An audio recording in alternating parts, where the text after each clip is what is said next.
A service of KIBMradio.com, the Internet's home for an all-old-time radio.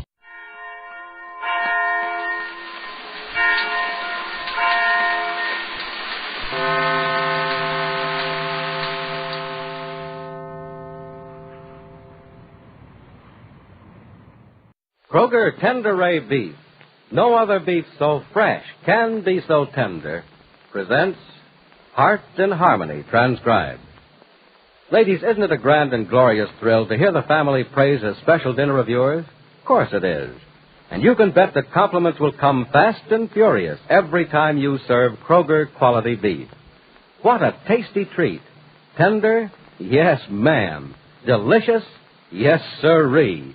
Why, it's just brimming with flavory-rich juices, with delicious tenderness. Just think what a wonderful thrill it'll be for you to surprise your family with a thick, juicy steak, or a crusty brown roast of beef. Or perhaps the folks at your house go for savory beef stew, or boiled beef with horseradish. Well, no matter which main dish you choose, you'll find the delightful goodness of Kroger quality beef will please the entire family. Remember, Kroger quality beef is carefully selected from the best beef on the market today. And not only is it the best grade of beef available, it's also priced for real thrift. So be sure to visit your Kroger store soon, the only place you can buy it, and get Kroger quality beef.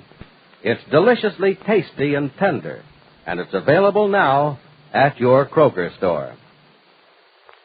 And now, Hearts in Harmony. About an hour after Freddie Lang went to see Carrie Carlton in regard to the $2,000 he took from her, the phone rang in Penny's home. Penny hoped it was Freddie, but it was a wrong number. And still another hour passes with no word from Freddie. Penny and her friend Johnny Keefe are getting anxious. Penny says, Johnny, I don't understand what's keeping him so long. I don't either, Penny.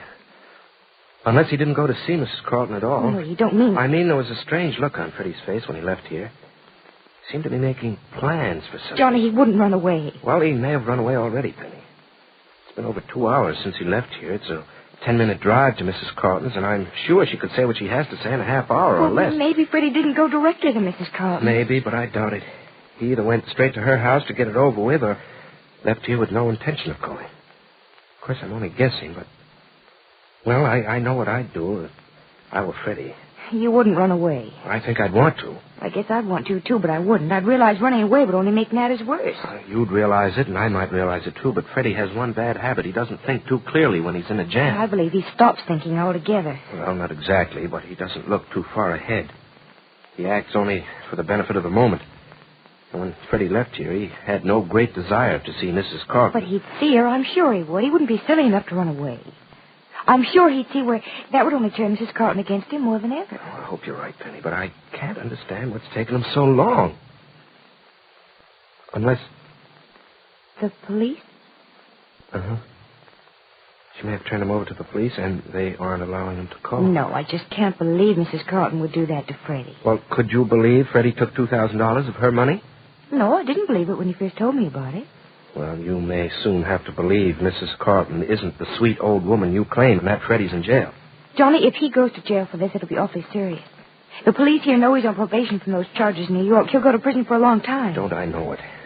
Makes me sick to think about it. It makes you sick. I want to die when I think about it.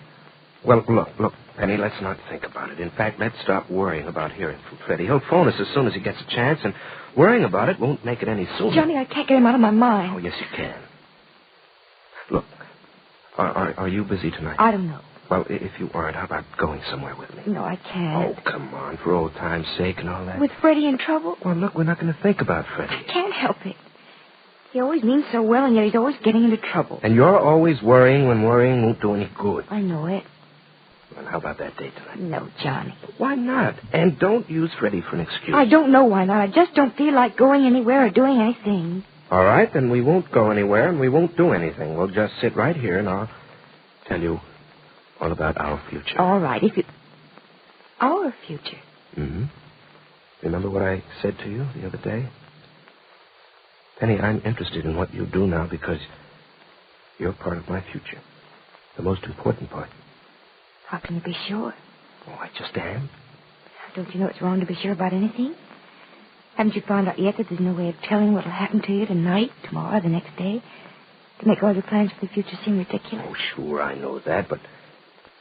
Well, no matter what happens tonight, tomorrow, or the day after tomorrow, you'll still be in my life the day after that and the day after that. I know it. Oh, Johnny, please, don't be so positive. I don't want you to be hurt. Well, hurt would be good for me. It'd serve me right. Sort of even things between us.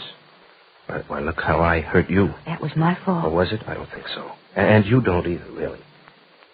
Penny, you don't have to go easy on me. I can take what's coming to me, all the punishment you want to give. Johnny, don't you think the best thing for us to do is to forget about the mistake of the past?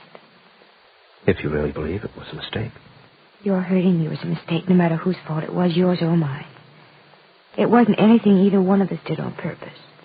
You think we can write it off as, well, as just one of those things? Mm-hmm. I felt that way about it for months. It was just one of those things best forgotten. Oh, Penny. Penny, do you know what you're saying? You're saying things can be as they were before. No, I'm not saying that. Oh, but you were. No, Johnny, I'm really saying let's not torture ourselves by remembering the past and dreaming about the future. Let's live for the present for a little while. And, how long is a little while? It depends.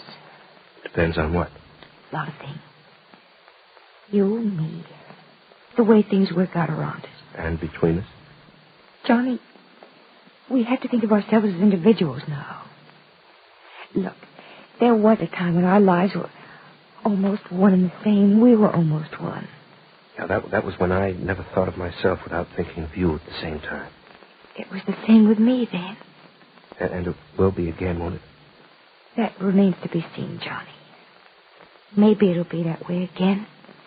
Maybe it won't. Oh, no, please don't say that, Penny. I'm so thoroughly convinced things will be the way they were again. That's where you're making a mistake, Johnny.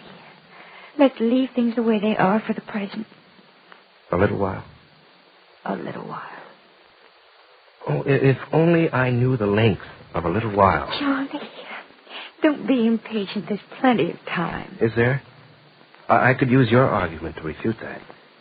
You said we never know what's going to happen to us tonight, tomorrow, or the day after. If that's true, does that give us plenty of time? Well, I guess I can't answer that. No, there is no answer to it, Penny. Well, you yourself know that maybe there isn't plenty of time. Penny, let's decide something. Not, Johnny. Why not? Because it isn't right. It's too soon after. You know what. Oh, that seems like a million years ago. I know it does to me, too, but it's only a short time, a few weeks. A few months. Well, that's still too recently. Oh, is that the only reason you're putting me off? No. No, there are other things to straighten out first. What other things? My thinking, for one.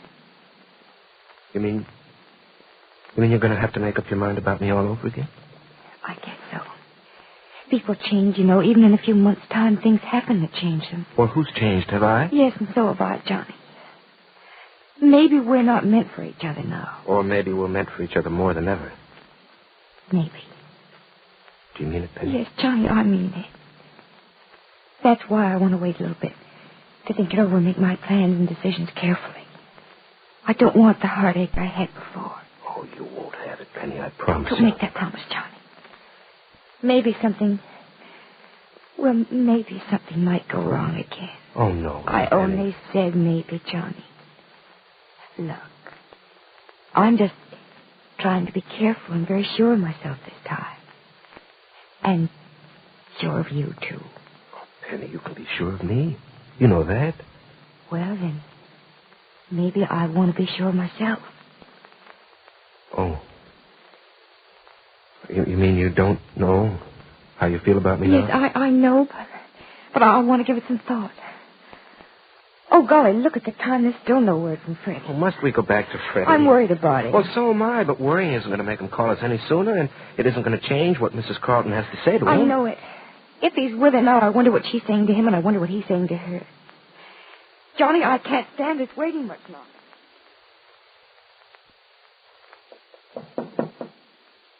Come in. Are you Mrs. Carlton? Yes. Come in, Mr. Lang. You're very late. Yeah, I know. I suppose you were delayed? No, I wasn't delayed. I just drove around town for a couple hours. Oh, you did? Uh-huh. I wanted you here 2 hours ago when you drove around town. Yeah. I suppose you know that... Look, lady, I'm here, ain't I? What's it to you if I'm on time or if I ain't on time? You can get in your dirty work now just as good as before. Well, of all the impudent... Look. Don't give me no lectures on manners, will you? You didn't send for me for that. Well, I never... You never what? I never in all my life had anyone talk to me the way you do. Well, maybe that's because you never met anybody before who wasn't scared of you, huh? You're not afraid of me? No. That's interesting. Look, why should I let an old dame like you scare me, huh? An old... If you weren't afraid of me, why did you drive around town for 2 hours before keeping this appointment with me? Huh? Well, I just felt like driving around town. You were afraid to come here and hear what I have to say to you. Look, I'm here, ain't I? Do I look scared? No, but you should be. Sit down, Mr. Lang. I'll stand. I said sit down. Okay, it's going to make you happy. That's better. Now, young man, you know why you're here, of course. Sure. To hear you shoot off your bazoo about that 2,000 clams I lifted off in Gibbsy?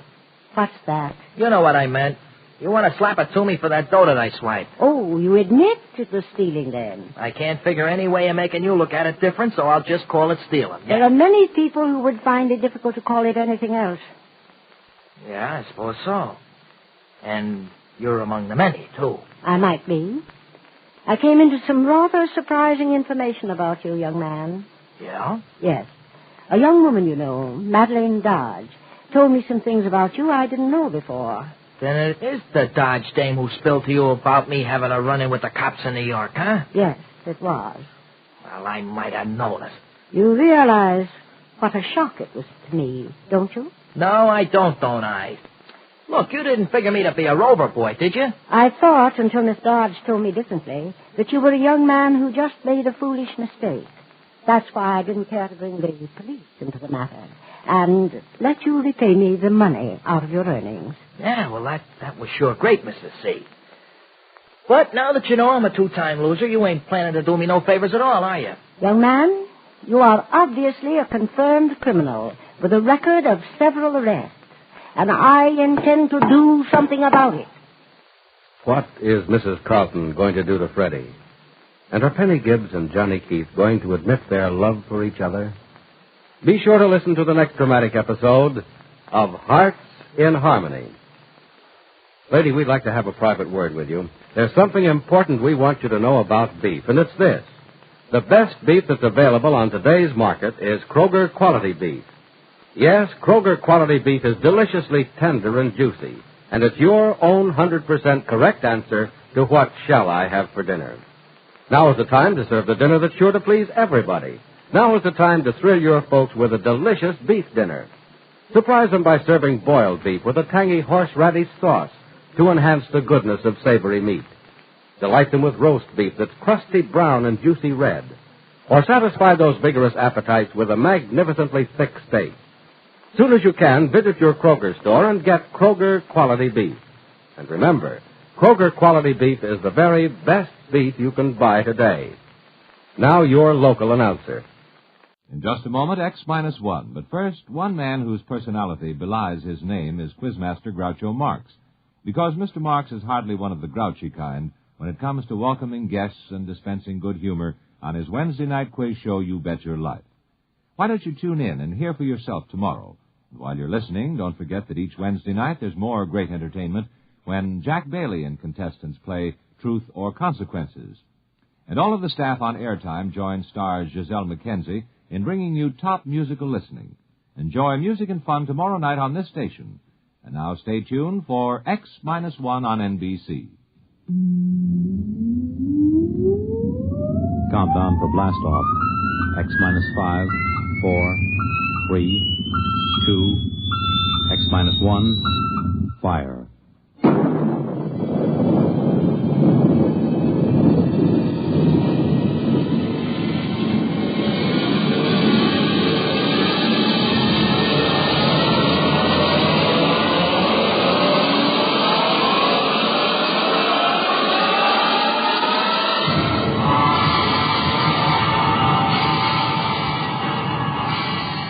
From the far horizons of the unknown come transcribed tales of new dimensions in time and space. These are stories of the future, adventures in which you'll live in 1,000,000 could-be years on 1,000 maybe worlds.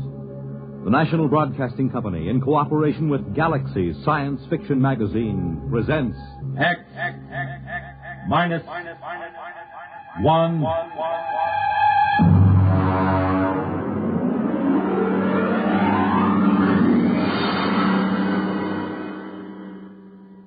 Tonight, the dramatization of a story by Jerry Soule, The Seventh Order.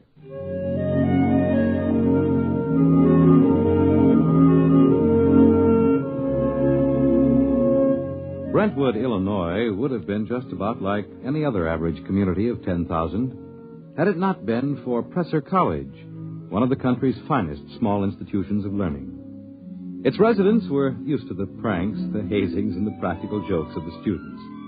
But even Professor Ansel Tomlin was surprised when the blue humanoid came down the street and up to the porch where the professor was sitting in an old wicker rocking chair.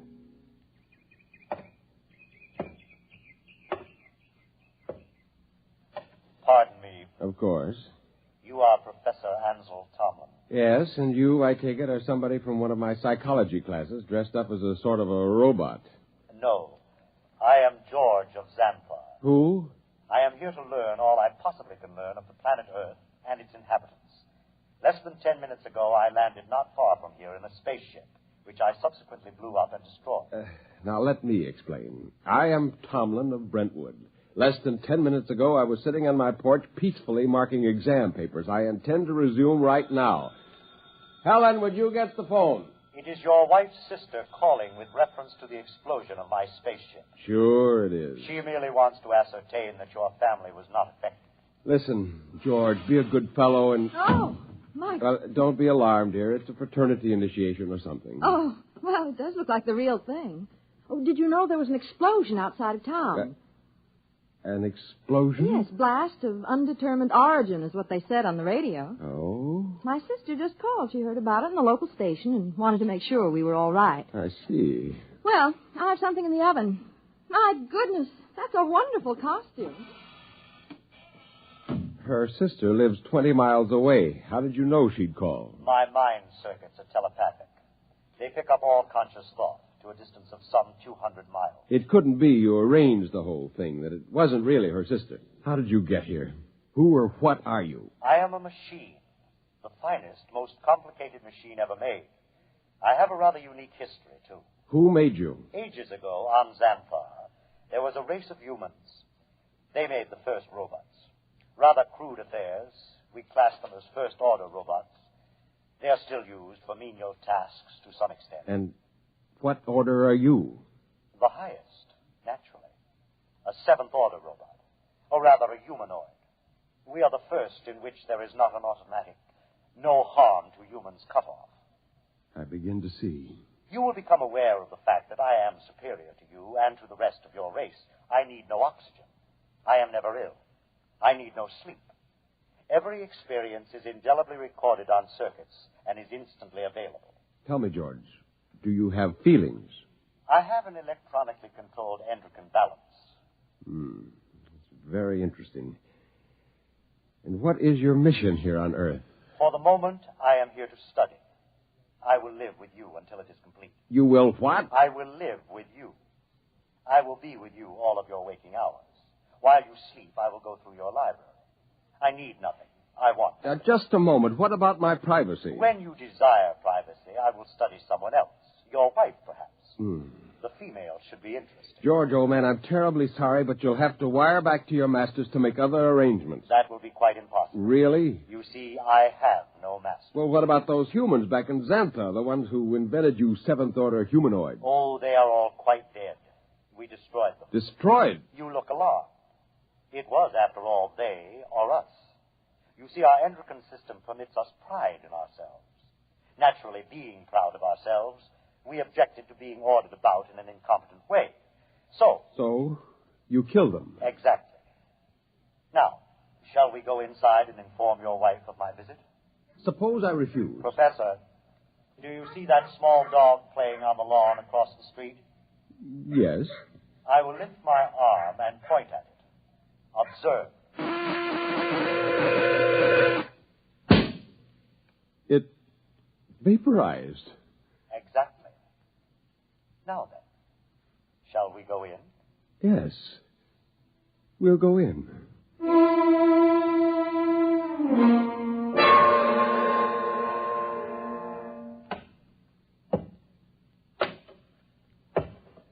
Oh, there you are. I see you brought your friend. Helen, this is George. George of Xanthar. George is a machine. Well, anybody can see that. It's the most convincing costume I ever saw. Helen, it isn't a costume. No? No. He's really a machine. Oh. He's staying with us. What? Whether we like it or not. Well, really, Ansel. We have no choice. I am a seventh-order humanoid. I detect that your mind does not comprehend. I am here as an advanced scout for my race. After we establish a station here on Earth... I don't like this.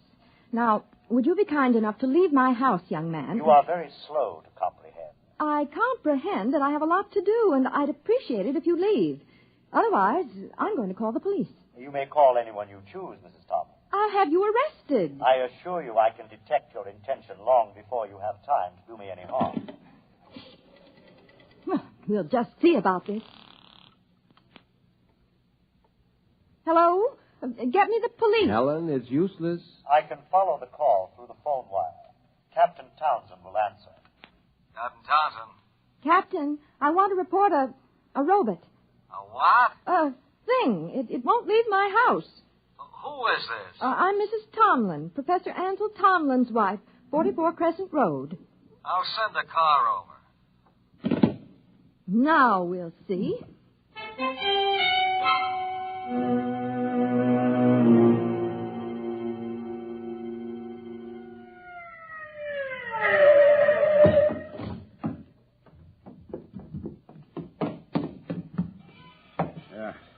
Is this the character that's been giving you trouble? Yes, this is the one, officer. Talked to you before about ruining the flower bed, Sonny. This time I'm taking you in. I would advise you not to touch me. I cannot risk any damage.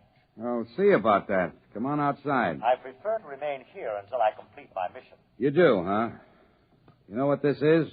It is a weapon you call a service revolver. That's right. And you'll either march out of here or I'll use it on you. That would be most unfortunate. All right, come on. Officer, let me warn you. He's March. dangerous. March now. I'll count to 3. Officer, please. 1, 2. Oh,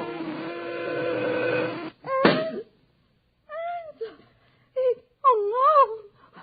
I regret it, but he was actually going to pull the trigger. Only to frighten me. But I cannot risk damage. He might have miscalculated and struck me with a bullet. Ansel, I'm frightened. There is no need for fear. You have only to accept the fact that the Seventh Order is coming to operate the planet for your benefit. Ansel. Helen, there's no use trying to do anything just yet. Now go next door to Mrs. Coleman. Tell her what's happened.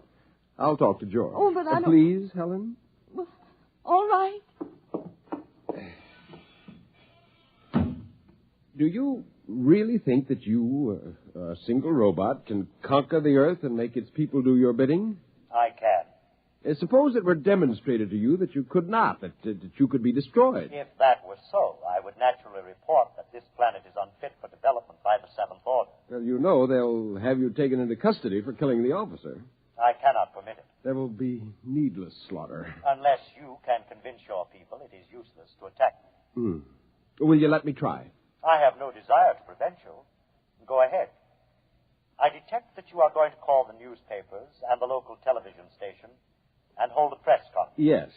I also detect that you have a plan to overcome me. Oh? I like that. Really? Yes. You see, in order to test this planet for development, I must know whether any of you are truly dangerous to us. You are a superior type of man, Professor. I welcome any plan to conquer me that you care to attempt. Okay, George. At least we know where we stand. I'll phone the newspapers.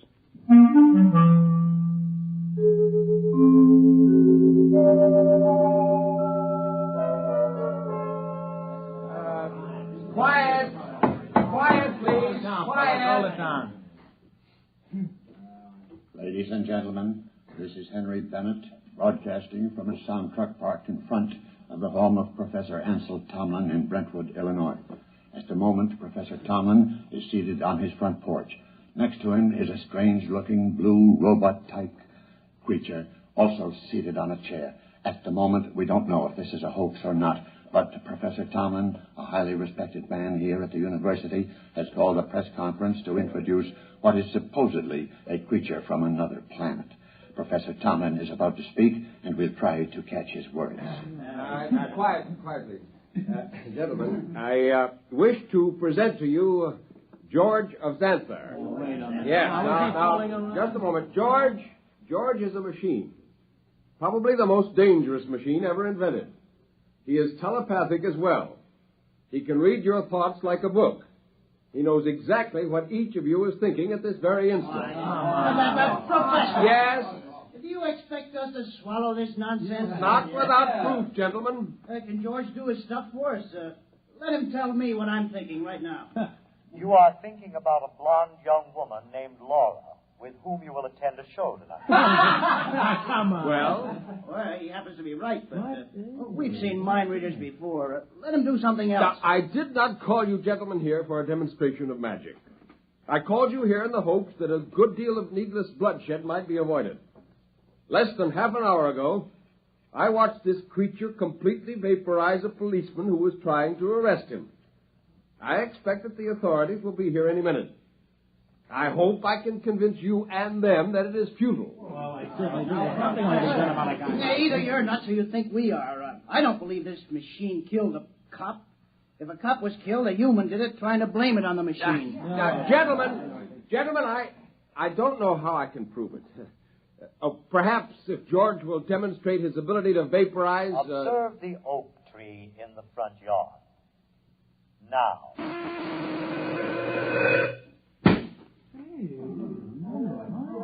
Now, do you see? I see, but I don't believe it. Boys, this is some kind of mass hypnotism. Maybe the tree was rigged up in advance. I swear to you that... George of Xanthar is all he's cracked up to be. Let's see what he does when I toss a rock at him. Now, don't be a fool. Here goes, George! Stop him! I warned you. I tried to warn you. Okay, everybody stand back. Stand back. Charlie, get an automatic rifle set up. Check, Chief. Professor, I advise you to step away from that kid. Captain, for your own sake, don't try anything. Step away, Professor. Very well, but I warn you. Okay, now don't fire till I'm ready, boys. Right. Now then, George of What's-This? We don't know who's inside that tin suit, but I'm giving you just 10 seconds to come out. Captain, Hey, you're wanted on suspicion of murder. Now come out. All right, boys.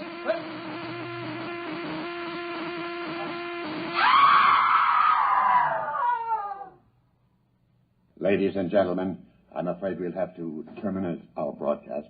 What started out as a good-natured hoax or publicity stunt has turned into a bloody massacre, as the bodies of some 6 policemen on the lawn of Professor Tomlin's home will attest. I don't know exactly what is happening here, but I can say this: George of Xanthar is no hoax. He or it is the spearhead of a race from outer space that's come to conquer the Earth.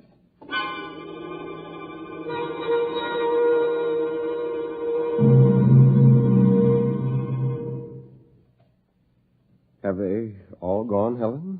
Yes. Where is he? In your library, reading. Are the policemen still outside the house? They're walking up and down. Oh, I hope they don't... Yeah, they have orders not to try to harm him. Ansel? Yes? What are we going to do? I don't know. Oh, listen. He's coming. Professor, Mrs. Tomlin, I have decided to walk through your town to learn more about its buildings and people. And kill a few more humans? Killing humans affords me no pleasure whatsoever. I kill only when damage to myself is possible.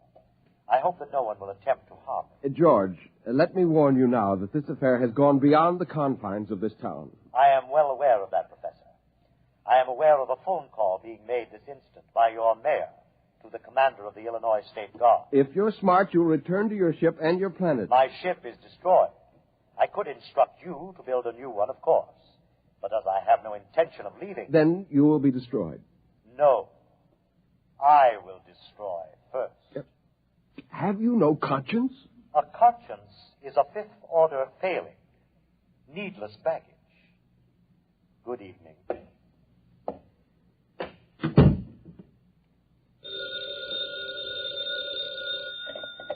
Hello, Professor Tomlin. Yes. Yes, I will. Who was it? The mayor and the chief of police have called a meeting of the citizens of Brentwood at the college gymnasium tonight. Ansel, you're not going. I must. But no... Helen, there's much more at stake here than my life or yours. Civilization itself depends upon our standing up to this machine. I'm going to the meeting.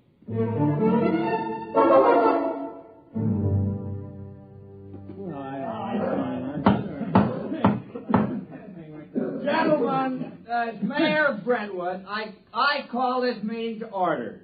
As you know, there is loose in our city a being with one purpose, to prepare it for conquest by similar beings. I think Professor Tomlin can tell us most about this being. Well, if we could determine the source of George's power, he might be overcome. He is obviously vulnerable to force, such as a speeding bullet if it hit the right spot. However, he has the ability to read intent long before the commission of an act.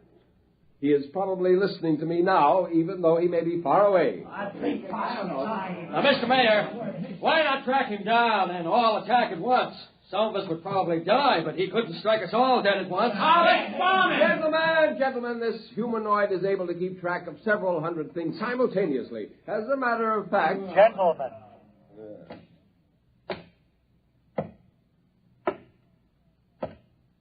You are working yourselves up needlessly.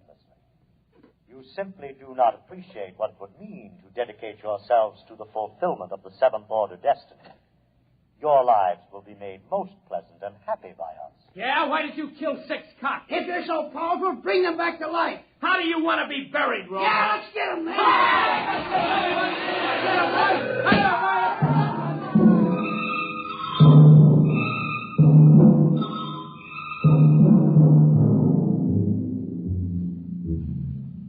And eyewitnesses report that in the end, when all were gone, George of Xanthar stood alone on the platform of the gymnasium. There was no movement except the twitching of the dead and those trampled by the crowd.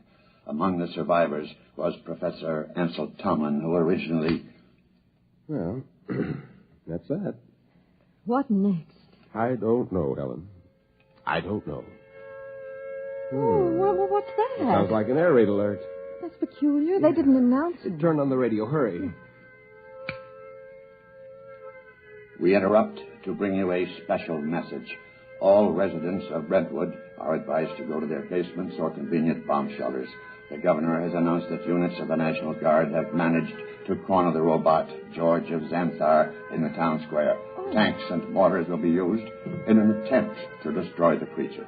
Again, go to your nearest bomb shelter. Oh, dear. They'll never be able to destroy him. Well, where are you going? Up to the roof. The roof? I can see the square from there. Well, I'm coming with you. Just as you like.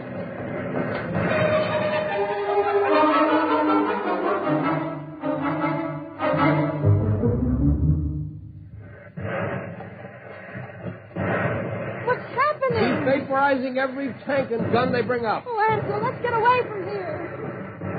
Oh, what's that? Those are Army jets. We'll see how effective he is now. Good Lord, a whole squadron up in smoke. It's no use. Can't you see? It's no use. Ansel, come inside, please. Very well. Oh, if only there was something we could do to tell Not him. as long as he can read our every conscious thought before we can act. What is it? Our every conscious thought. I wonder if... What is it, Nothing. Ansel? Nothing, Helen.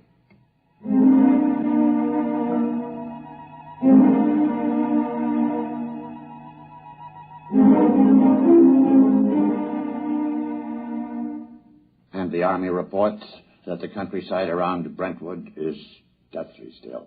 The blue humanoid, George of Xanthar, is still standing in the middle of the town square, where he's been standing for 3 days now. We'll keep you informed of developments. The military urges everyone to keep calm and go about your business as usual. there is no danger to anyone who is not attacking the humanoid. No danger. What's to keep more of them from landing? Ansel, are you going to sit there with your head in your hands forever? Well, come have some dinner. Ansel? Yeah, it might work. Where are you going? Washington. What? I'm going to Washington. Would you be good enough to pack my overnight bag? I can catch a plane out of Chicago in about 2 hours. But why? What for? I'm going to talk to the Pentagon. What do you tell them? I'm going to tell them to surrender to George of Xanthar.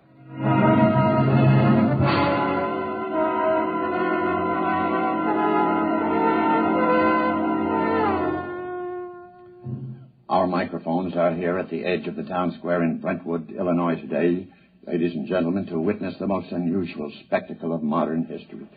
A discussion of terms whereby the United States of America may surrender to the humanoid George of Xanthar. For the occasion, an honor guard of 22 servicemen from all branches and all parts of the country has been chosen. In just a moment, the honor guard will accompany General of the Army's Walter Pitt, who will discuss the surrender.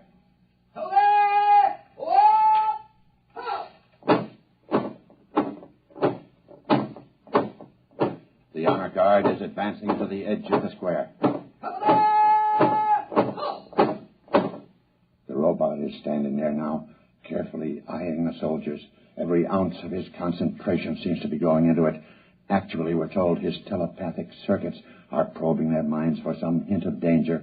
A thought, a flicker of an eyelash may be sufficient for him to vaporize all of them. General Pitt is about to speak. George of Xanthar. I hear you, General. I have been instructed to consult with you about your intentions toward our country and the world in general, with a view to reaching some sort of agreement with you and others of your kind who you say will invade the earth. May I approach? One moment. I perceive no intent to harm me. There is one man among your soldiers, however, who has an illogical thought. Will the soldier who is thinking the thought, 11 o'clock, step closer? Do as he says.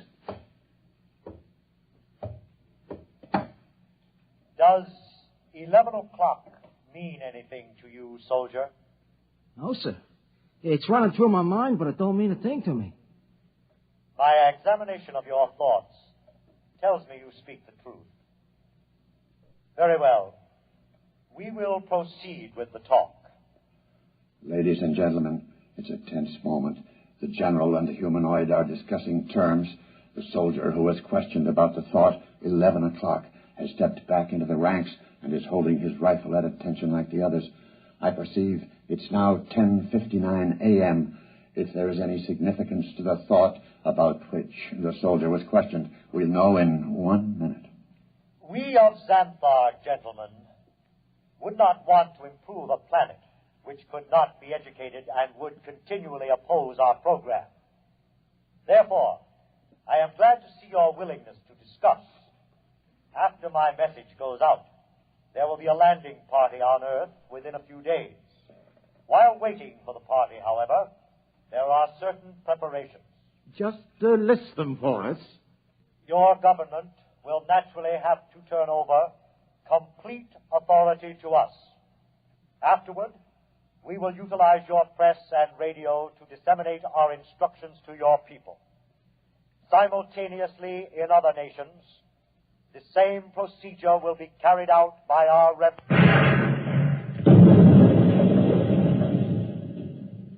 Ladies and gentlemen, it's happened. At exactly 11 a.m., 10 soldiers in the honor guard instantaneously fired their weapons into George of Xanthar.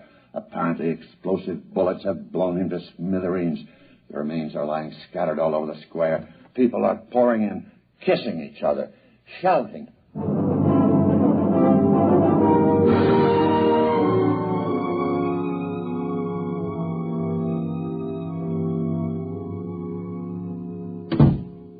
Ansel, you're home. Yeah. Oh, you've heard the news. Isn't it wonderful? Wonderful, really wonderful. I'm sorry I couldn't come home sooner. It would have spoiled my whole plan if I got within telepathic range. Your plan? Yes. But what? How? What? Just a matter of simple psychology. Those men in the honor guard. What about them? Did you know any of them? Not exactly, but I did have the job of hypnotizing 10 of them. Hypnotized? That's right. You see, each of those men was hypnotized. And while he was under, we planted a post-hypnotic suggestion, namely, to fire at George of Xanthar when a soldier named Charlie started to cough. Charlie was told to cough at 11 o'clock. Before we released them from hypnosis, we told them to erase everything from their conscious memories. I was staking everything in the hope that George could only tune in on the conscious mind, not the subconscious, and it worked. Yeah, there was nothing to be reached by George's prying mind, so he never knew what was going to happen. At 11 o'clock, the soldier named Charlie coughed. The men raised their guns and fired. And that was the end of George of Xanthar. Now, if you don't mind, I've got some exam papers to mark.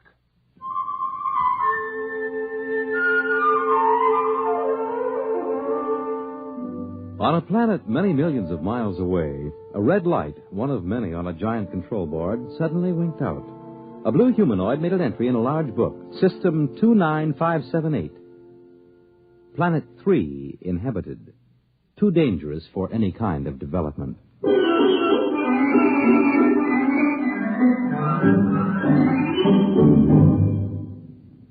You have just heard X-1, presented by the National Broadcasting Company, in cooperation with Galaxy Science Fiction Magazine, which this month features the Alan Cogan story titled In the Cards. It was one thing to safeguard the future, but something else to see someone you love cry in terror 2 years from now. Galaxy Magazine on your newsstand today.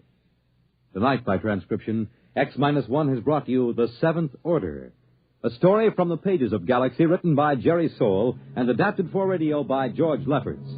Featured in the cast were James Monks, Nelson Olmsted, Kate Wilkinson, James Rafferty, Dick Hamilton, Reese Taylor, Jim Stevens, Robert Hastings, Wayne Chappelle.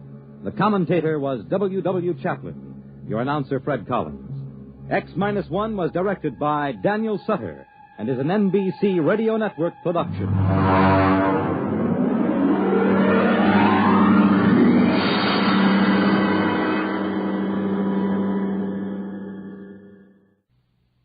The Wonderful World of Robert Benchley on Biography and Sound tonight on NBC Radio.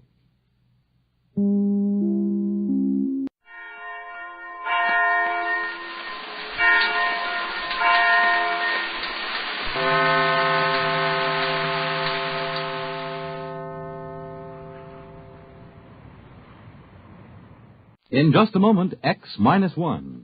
But first, some of the funniest situations you've ever witnessed occur every Wednesday night when the devilish imagination of MC Jack Bailey sets to work on NBC's Truth or Consequences.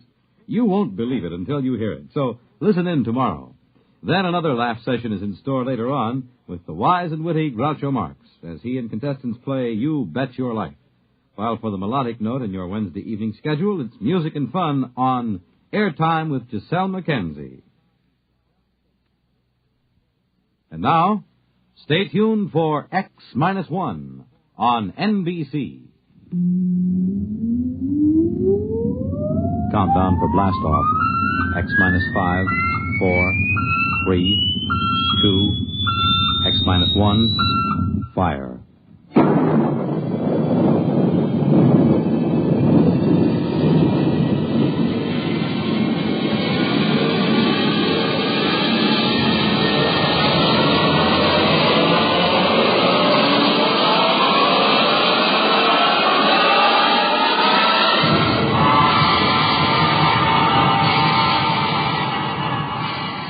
From the far horizons of the unknown come transcribed tales of new dimensions in time and space. These are stories of the future, adventures in which you'll live in 1,000,000, could be years, on 1,000 maybe worlds. The National Broadcasting Company, in cooperation with Galaxy Science Fiction Magazine, presents X-1.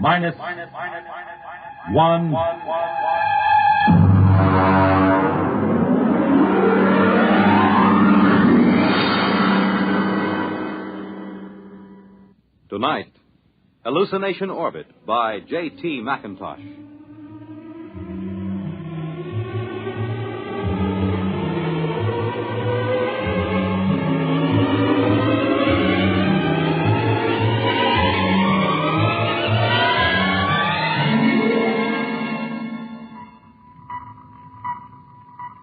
Chaka. Sir? Stand by to release pickup rocket. Yes, sir. We'll break orbit in 8 hours, have damage control pull the rods on the number 3 pile. Check leakage. Yes, sir. Try and have the locks cleared of all unessential personnel when that pickup rocket comes back. There's no point in making trouble. I understand, sir. Pickup rocket away, sir. Very well. Take over, Mr. Chaka. I will be in my quarters if I'm wanted.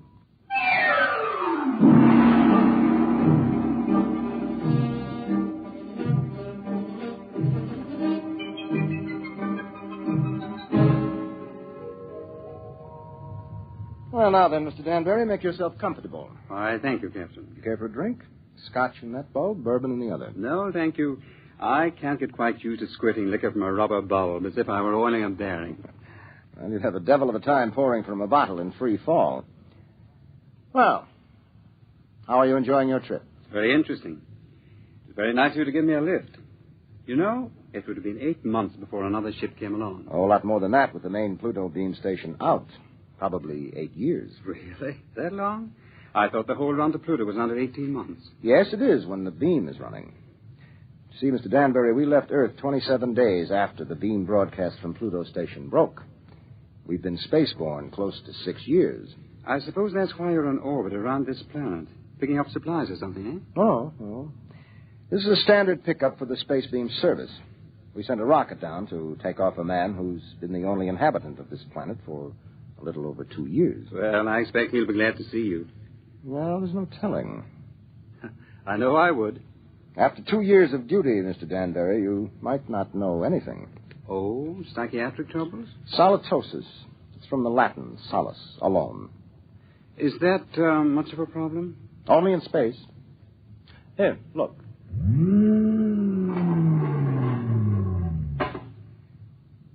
Look through that port. Seems empty. It is. It's empty of horizon, sky, sunlight, ground. It's empty of time. It's empty of people. You can't live in it too long without something happening. I see. But surely people have been alone before spaceflight. Oh, yes, but they have been on the same world with other people. And that seems to make a difference. You take a hermit on Earth, he may spend his life trying to escape civilization. Put him on a deserted world, he turns psychotic. Is there a cure? Oh, sure. Put him back with people. At least about 40 people. That seems to be the critical number. See, I have 48 in this ship's complement. I could run her with about 18. But if I tried to, I'd have psychos on my hands 6 months after blastoff. But then every one of these men on the beam stations, they're all alone, aren't they? That's right. Well, then they must get it. They do. It wouldn't pay to leave more than 40 men on a space station. And less than 40 is too dangerous. Solitosis can be homicidal. So they leave one man. Now, he gets it all right. But you can snap him out of it just by taking him back to Earth. That's why I like to have as few people as possible around when the pickup ship comes back. It can be pretty unpleasant. And what are they like? How does it affect them? Well, so far, I have picked up about 28 space station officers. I've seen 28 different sets of symptoms. I wouldn't want the job of getting those guys out of their stations and into that pickup rocket. Captain here. Pickup rocket. Signaling, sir. All right, Mr. Chaka, prepare to receive the pickup. Alert the psychiatric staff, and I'll be right there. Would you care to see them bring them in, Mr. Danbury? You're welcome if you have a strong stomach. I don't think so, thank you. All right. Mr. Chaka, as soon as the rocket is secured, make a trajectory for the next station. Yes, sir. That's Pluto Station 3. Carry on. Pluto Station 3.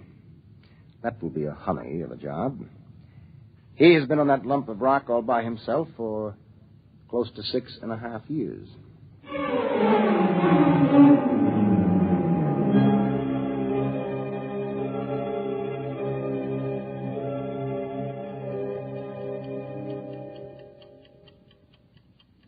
Pluto Station 3, daily report. Colin Ord, space officer. Everything is in fine shape.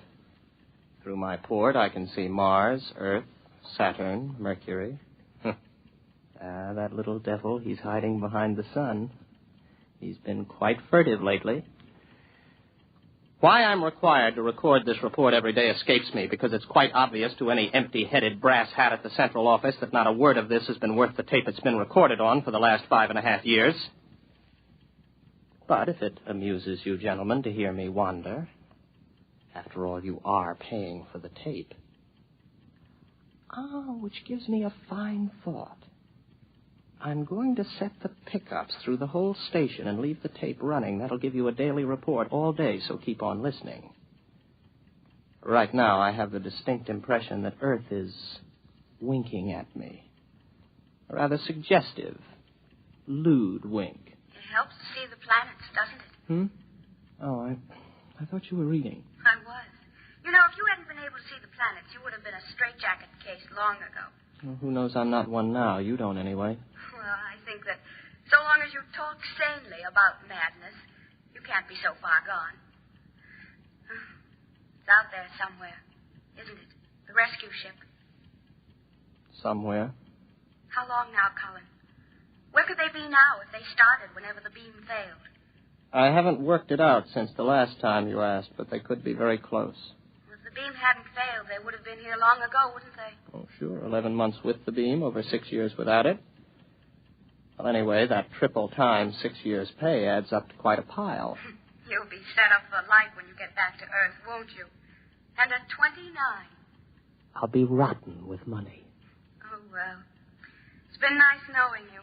That's because of the others before you. I've learned a lot. Never talk of the others. And above all, never talk of any others to come. I'm sorry. Would you like to play chess? It's a long time since we did. I don't think so, not anymore. I'm a little tired of chess. Oh, I know, I understand. I won't bother you. I'll go to my room, Colin. Well, don't get upset. I'm not. I understand. You're just tired of chess. You still listening, gentlemen? That last few minutes might have been a little confusing. You'd like to know who I was talking to, wouldn't you?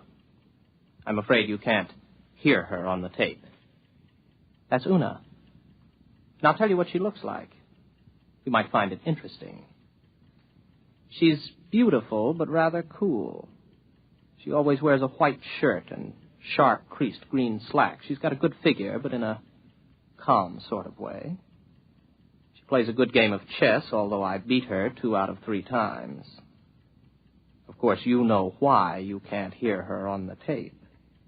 But I still know, too. That's a point in my favor, isn't it? That brings up an interesting question, gentlemen, because I'm tired of Una. I'm beginning to find her a long, cool, slightly unappealing bore.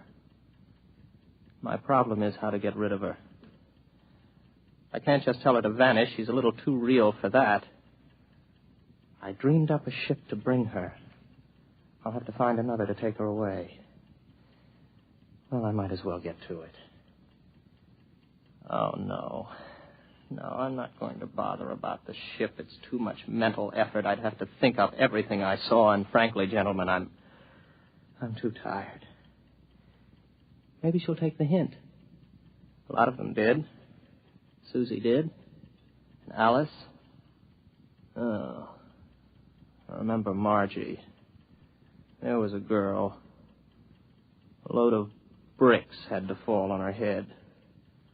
Took me 4 weeks to get rid of her. No. Let Una figure her own way to get off the station.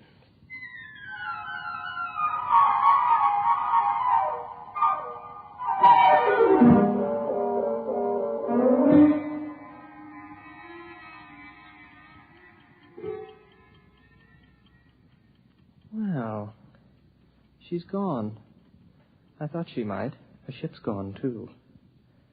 Well, all in all, I don't think Una was really very satisfactory. One of these days I'll start believing in them, and I'll be really gone.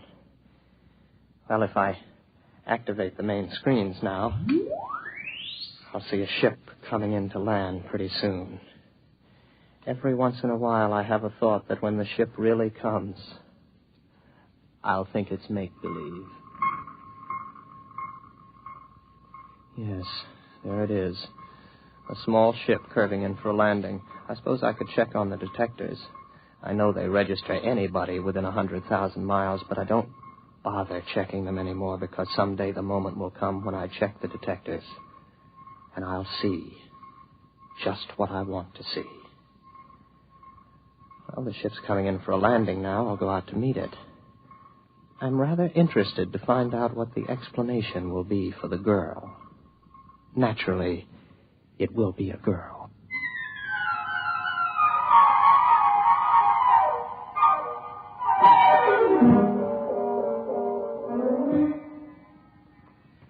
It's all right. You can take your helmet off. The air's all right in here. You must be Baker. Oh, good heavens, no. Baker was before me here. You can't be one of his dreams 7 years late. I'm Ord, Colin Ord. Before we go any further, just how does halitosis affect you? Well, that's new. None of them ever asked that before. It makes me see things that aren't there. And you know there's nothing there? Sometimes. Do you know I'm here? I'm making a point of not wondering about it. Well, one thing you can be sure of. This. Do you see this? This is a gun. I just want you to know I'm not heaven's little gift to lonely space station officers. Is that clear? Oh, yes. Yes. What's your name? Elsa Cutterline. You want to know why I'm here, of course. Not particularly. What? Well, that's always the weakest part of the story. I don't like to press it. Why don't you, take off your space suit? I'll tell you why, just the same. I killed a man. Why and how doesn't matter. I had access to an experimental ship. I thought if I disappeared for about 2 years... Oh, please, don't labor over it. I'm not asking questions. Why not? Well, when we get around to it, I would be interested in the story you can concoct for being dressed like the cover of a magazine story in rather minimal clothing. It's been years since I thought up anything like that. You must be a throwback. What are you talking about? You know, you're going to have a tough time with that gun when you get tired of holding it. It's a heavy gun. How long do you think it'll be before I take it from you? After all, you have to sleep. There's no door in the station you can lock that I can't get in. I know. I just wanted to make sure you weren't violent. I think I can get on with you, Ord. Yes, I see. The question is, my dear, whether you're real or not. Well, don't I look real? Oh, yes, but that doesn't prove anything. As a matter of fact, the realer you look, the worse off I might be.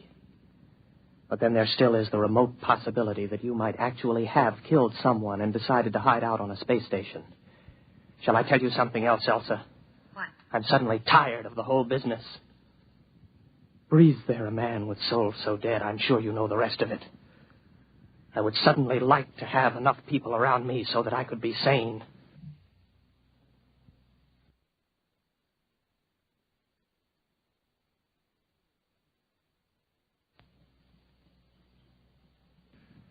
I would like to find women as part of life instead of having them pop up here from the depths of my rather pornographic subconscious.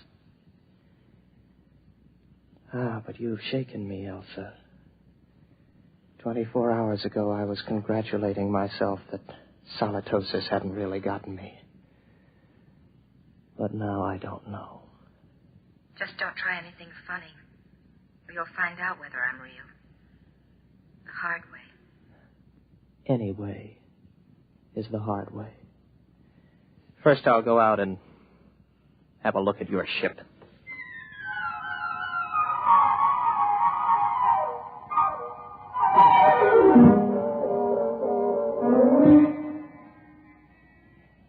£14 per square inch air. Heat. Now, I take a gasoline lighter. There, the flame lights. But on the other hand, if there was no lighter and I see it, I could also see it burn when there isn't any air. As a matter of fact, how do I know that I can read a meter for air pressure? And now that I look again quickly, I find I haven't got a lighter in my hand, and as a matter of fact, the pressure meter reads 0. There's no air on this ship. As a matter of fact, there isn't any ship. Elsa is no more real than Una. All right, Colin, old boy, sit here and concentrate for about 15 minutes, and you'll be able to walk through the walls of the ship.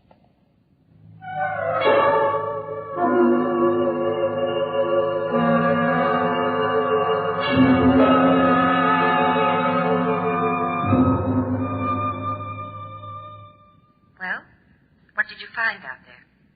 You'd better leave. It was a mistake your coming here. I'm sorry. No, don't come any closer to me. Put down the gun. Keep back. I'm warning you. Keep back. You see, it's no use. Oh, you're a good shot. You got me right between the eyes, but I couldn't feel a thing. I can't let myself be shot now, can I? Give that to me. There. Now remember, if you shoot me, nothing happens.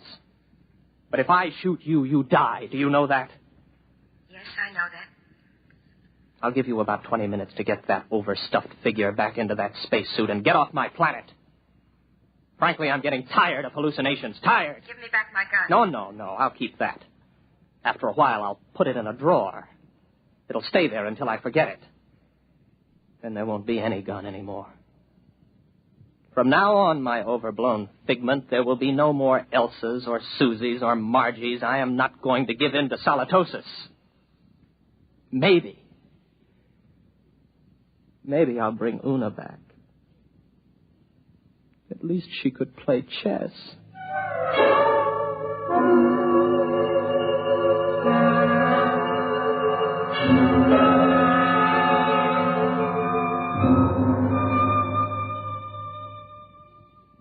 Pluto Station 3, Daily Report, Colin Ord, Space Officer. Gentlemen, I have successfully fought off solitosis for 2 days, and I have been alone. However, I'm afraid I'll lose as I watch my main scope now. I see a ship coming in again. I wonder what this one will be like. It's a launch from a larger spaceship. Maybe a lifeboat. Dorothy came in a lifeboat. I wonder what this one will be like. I've got to find out when she comes whether she's real. That's the key, as long as I know if she's real. When I don't care anymore, that's when it's really got me. The ship's down now. There she comes out of the airlock. I've got to find out whether she's real.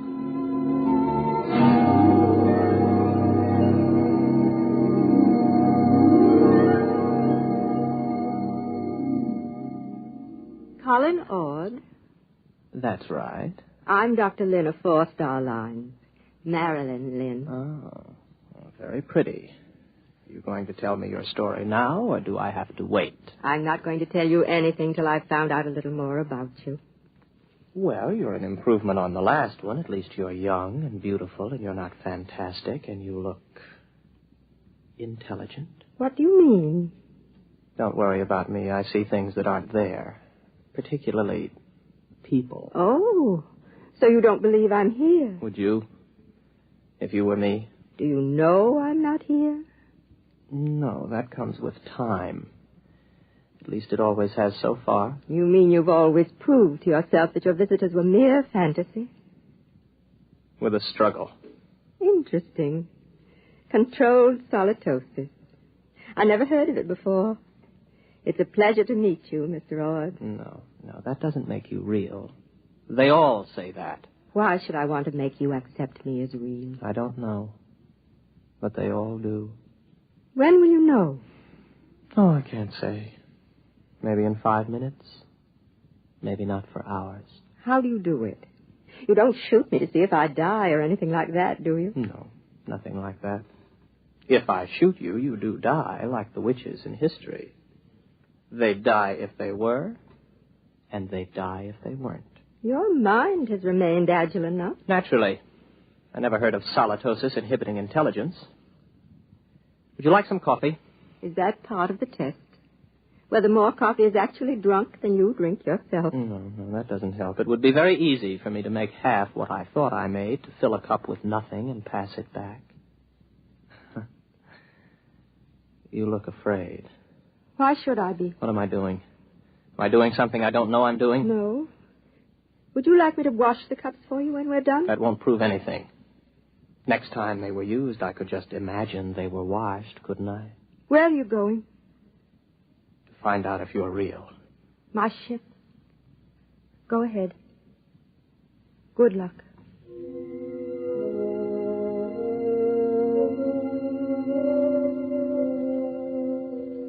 What's she afraid about? Something I said. None of the others were really afraid of me. I can't tell yet. Nothing's happened. The meters all read 15 pounds to the square inch air pressure, but that's no good. I can't tell if I'm reading them at all. Oh. Well, the wall's solid enough. My hand hurts. That doesn't prove anything. Supposing I open my faceplate. If there's no ship and no air... All right, my faceplate's open. I'm breathing air. But then again, on the other hand, my faceplate may still be closed. Maybe I only think it's open. I can't tell. I can't tell that she isn't real. That means it's finally gotten me. It gets everyone. I don't really know if anything's real, if I'm real, if this space station is real, the planet, the universe, the galaxy. Maybe all life is in my mind. I think. Therefore I am. Yes, I remember that from school. Oh, I'm tired. I've got to get back to the station. Very tired. Close my faceplate, if I ever opened it. Get back to the station. Got a headache. Terrible headache. I'm very tired.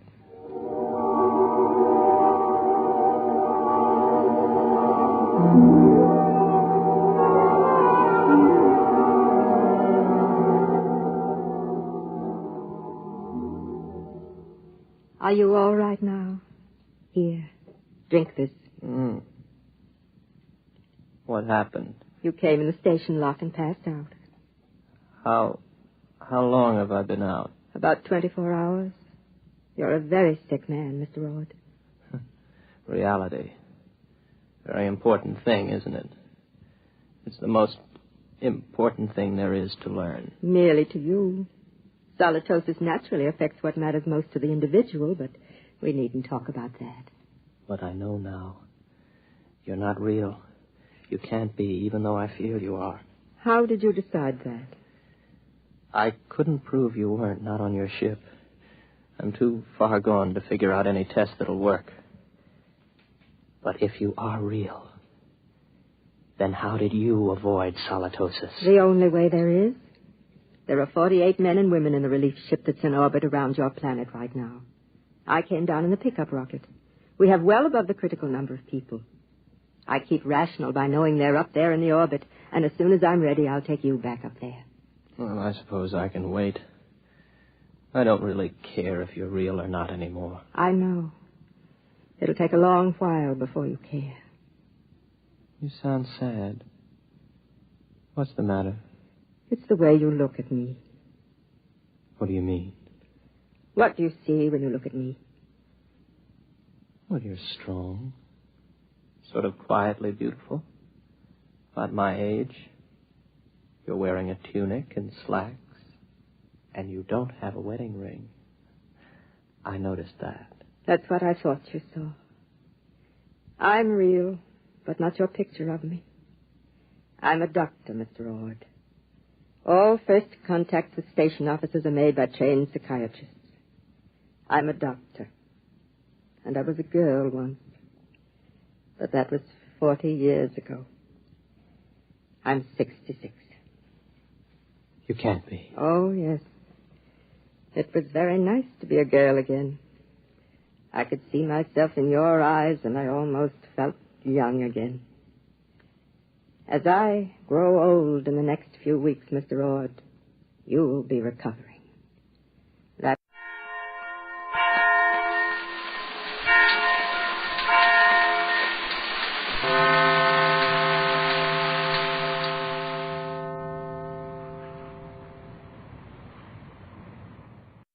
Jerry Hall and his friends have now been more than 48 hours on the Magic Island.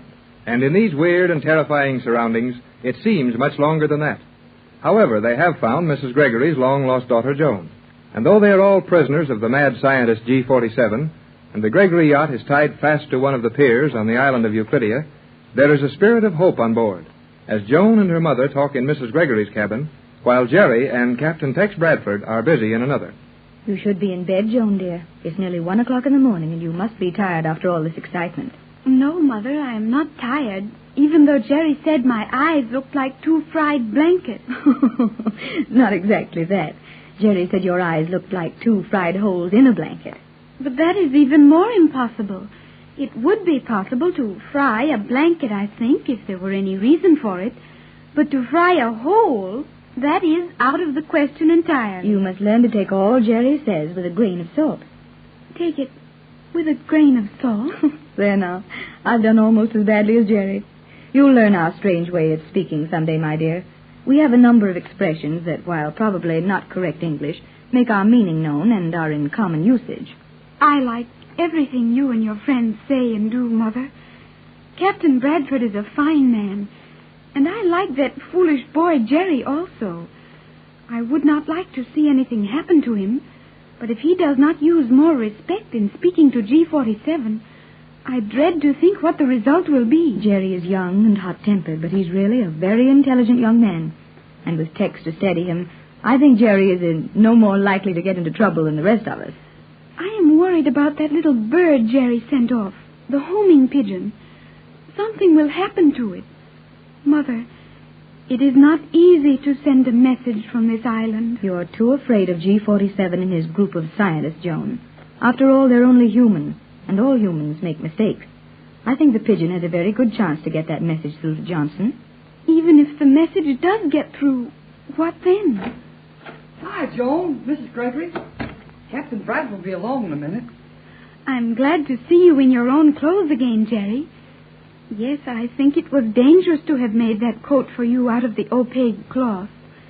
Someone might have seen you wearing it and thought you had the pigeon hidden under it. The pigeon got away all right. That's the main thing. But how can you be sure it got away safely, Jerry? Well, the only place any of these scientists are is right on the island, inside that magnetic fog ring. Isn't that right? That is probably so. Then if the pigeon got through the fog ring all right, there would be no way for anyone on the island to detect it. No.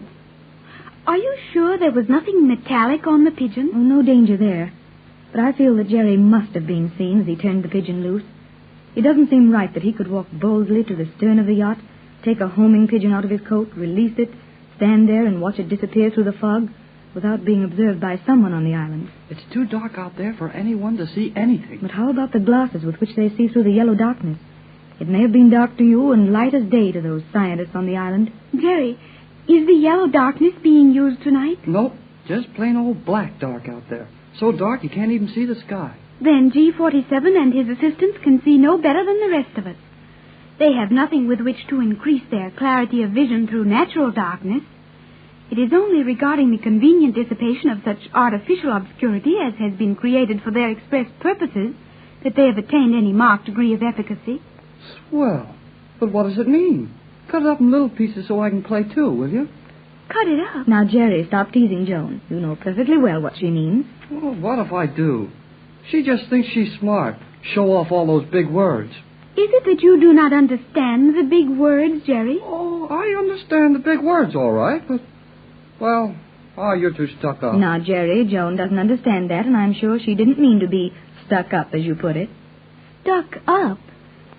I'm afraid I do not follow you, Jerry. You follow me, all right, but you'll never catch up with me. Jerry, please don't be rude. I'm sorry, Mrs. Gregory. I didn't mean to be rude, but, well, I think she's trying to kid me. No, she isn't. Joan is confused by all our slang, and she's quite right, Jerry. We do speak badly. Yeah, I guess we do. I'm sorry, Joan. I didn't mean to make fun of you. You are a nice boy, Jerry, and I know that if you say anything not nice, it is just because you do not know the correct manner of saying it. And I will gladly teach you how things should be done and said. Oh, boy, this is sure something good.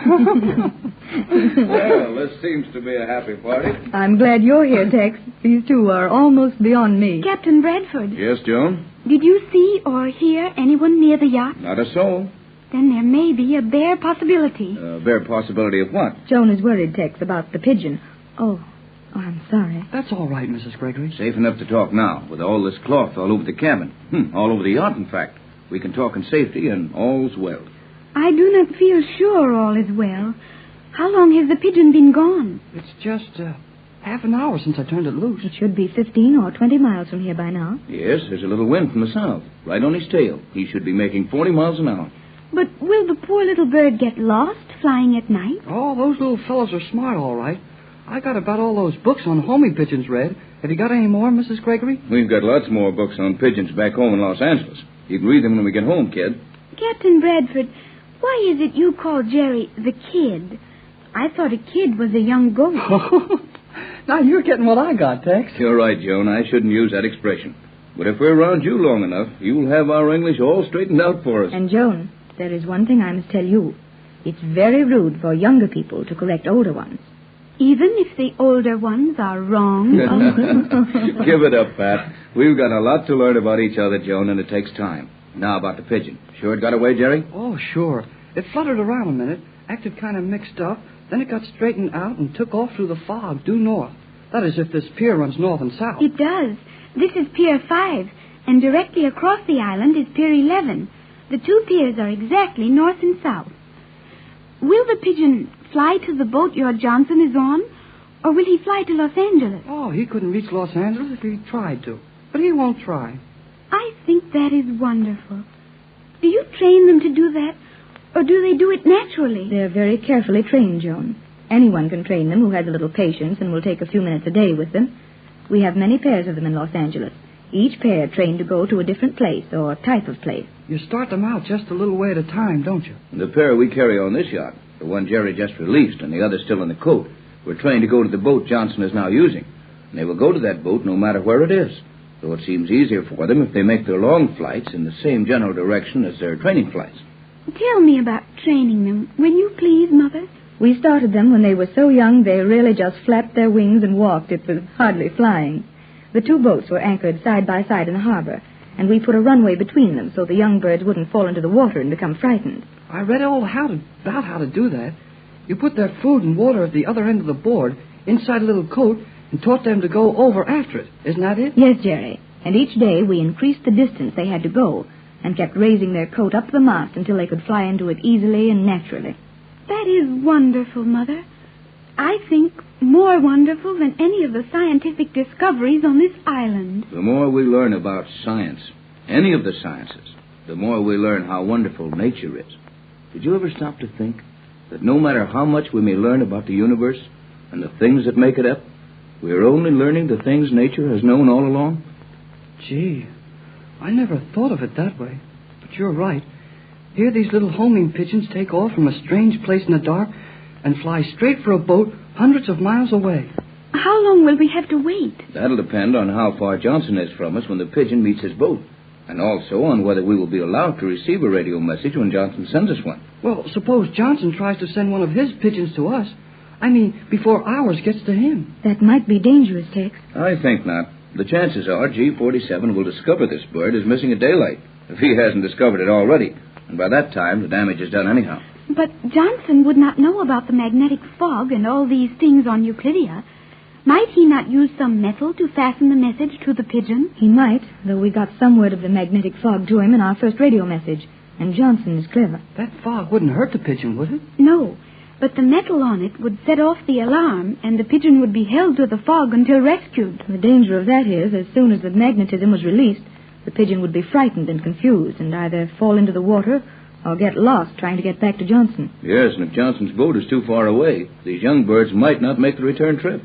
Is there nothing we can do about it? Nothing, dear. For if we acted as if we were too interested in that magnetic fog ring, it would only attract suspicion to us. The longer that pigeon is gone before G47 knows, the better our chances are. Right. And now there's only one sensible thing to do. Took it right out of my mouth. It's 2 bells. Time we all tried to sleep. Nothing more we can do tonight, and worry won't help the little pigeon a bit. Come on, Jerry. Good night, Mrs. Gregory. Good night, Joan. Good night, Jerry. Skipper will be on deck till daylight. Jerry and I'll take a turn now and then. Get some rest, Pat. Good night, Joan. Good night, Captain. And now to bed, my dear. First time we've really been able to go to bed in 2 days and nights. It all seems too wonderful to be true, Mother dear. Come here, Joan. Kneel down by your mother and we'll say our prayers together. just as I've always dreamed we might say them someday. I do not understand, Mother. What is it to say a prayer? Oh, my dear little girl, with all your knowledge. I might have known it, of course. What would these mad Euclideans know of prayer? Is it something I should know, Mother? It's something no human being has ever lived happily without. I'll teach you the little prayer I said when I was a girl. A prayer I've waited 14 years to teach you. And you can say it after me, dear. 15 years old, and no one ever thought to teach you a little prayer. Why do you cry, Mother? What? Because I'm happy to know, dear, that with all your learning, there's at least one thing left for your mother to teach you. Now, repeat after me. Now I lay me down to sleep. Now I lay me down to sleep. I pray the Lord my soul to keep. I pray the Lord my soul to keep. If I should die before I wake. If I should die before I wake. I pray the Lord my soul to take. I pray the Lord my soul to take. When Jerry Hall managed to get a homing pigeon off through the magnetic fog ring surrounding the Magic Island, the hopes of the Gregory party ran high. Several hours have now passed. It is daylight. The pigeon should have reached the rescue boat with Johnson aboard, but no word has come from Johnson. The radio is silent. Mrs. Gregory and Joan are pacing the deck of the yacht, waiting for news, while Jerry and Captain Tex Bradford are looking around on the strange Isle of Euclidia. Here it is after 8 o'clock, Joan. That pigeon has been gone for 8 hours. And if Johnson has the other boat in the position we expect him to be in... Oh, I forgot we're being overheard, of course. No, Mother. When the fog ring is down and the air is clear, as you see it today, it is almost impossible for the sound waves to be picked up this far from the control room. It is only when we are indoors or against some opaque surface that the danger of being overheard is great. And with the fog ring down, there is nothing for the sound waves to be refracted from. Then G-47 and his men must figure that they're very safe today. I have never seen the island as unprotected as it appears to be now. And that is dangerous, Mother. In what way, dear? Nothing on Euclidia is ever what it appears to be. And the fact that it is apparently quiet and safe makes me very sure that some horrible danger threatens. Well, what could happen, Joan? I feel we're all reasonably safe so long as G-47 wants Captain Bradford's formula and doesn't get it. That is true. But how long will it be before he does get it? I think you're needlessly afraid of these scientists, Joan. Tex Bradford is one of the cleverest men I know, and it's entirely possible that he may outwit G-47. I hope you are right, Mother dear. How good it is to hear you say that, Mother dear. For 14 long years I've looked the world over for you, and at last we're together. Everything seems so bright and cheerful today, the sea so green and sparkling, the air so clear. It's almost as if this island were all a horrible dream. All that is because the alarms and prisms show there is no boat within 200 miles of us. But let one of those alarms ring, or a shadow cross the plate of one of the reflectors, and in less than 30 seconds the ring of magnetic fog will surround and cover the island, and it becomes just a prison, shut off from the world. We'll find some way to get back to that world, dear, and then you'll love it just as we do. One thing that worries me, Mother... Yes, dear? That little pigeon left there in his coat. Should we not hide it? G-47 was taken away as soon as he discovers the other one has been used. Tex and I thought of that, but decided it was safer to leave it there. But, Mother... Mother? Yes, of course, but he should be. Mother, what are you talking about? What?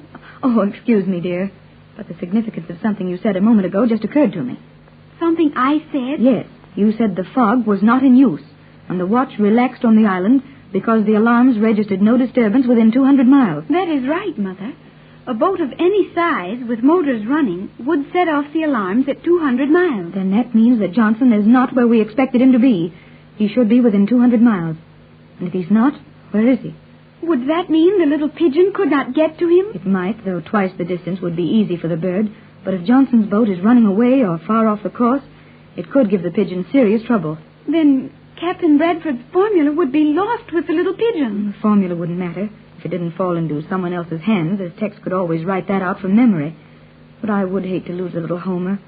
We've used them all over the world and never lost one. Mother, this Tex you call Captain Bradford, his name is Charles Bradford, is it not? Yes, dear. Tex is only a nickname. Most of the captain's old friends call him that. I think he learned to fly in Texas during the war. And your name is Patricia. Yet Captain Bradford calls you Pat. Is that also a nickname? Yes, dear. Pat is short for Patricia. Well, then I want a nickname also. The captain is Tex, you are Pat, Gerald is Jerry, and I want to be... It is not so easy to make a nickname for Joan, is it? I want to hear your name, Joan. It's both short and pretty, and I like it. It is a nice name, Joan Gregory. And you gave my name to this beautiful boat. You are a wonderful mother. Hey, Mrs. Gregory, Joan, where are you? Back here at the stern rail, Jerry. Okay, come up. That Jerry is such a noisy boy, Mother, but I like him. He always wants to laugh and make fun of things. Jerry's a fine, happy lad, and Tex and I are glad we brought him. Oh, boy, have I got some news. Captain Bradford sent me over here to tell you folks about it. He'll be along in a minute. What is it, Jerry? You have a happy sound in your voice, Jerry. It must be that you have good news. Has Tex found out something to our advantage? He sure has. But we'd better get in the cabin, Mrs. Gregory. It is perfectly safe to talk here, Jerry, when the fog ring is down. That's what you think. But when I was over in the sound chamber with Tex, we heard you and Mrs. Gregory talking about the Pigeon. Oh, then we said too much. Oh, you didn't say anything G47 didn't know already. He saw there was only one pigeon at daylight, and of course he tumbled quick that the other one had been sent away. He just laughed at us. Then what could you have to tell that would be good news? Well, come inside the cabin where we'll be safe with the opaque cloth. Right. Then I'll tell you about it as much as I can till Tex gets here.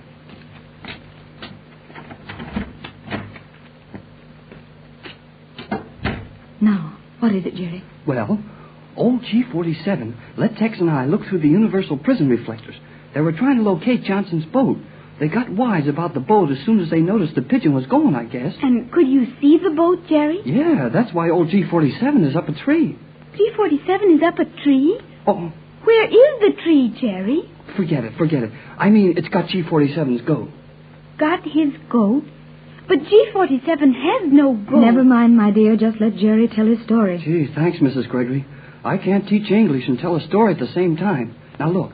G47 is worried because a boat got inside the 200-mile alarm limit without setting off the alarm. And it's Johnson's boat, too, I guess. But Tex wouldn't say a word in front of those scientists over there. Just look wise. That doesn't sound just right, though, Jerry. Johnson would have been tearing along with his motors wide open, and that alarm would surely have picked it up. Can't that boat be used as a sailboat? Why, of course, it's equipped with sail as an emergency measure, but I still... But nothing. Johnson's got the sails up.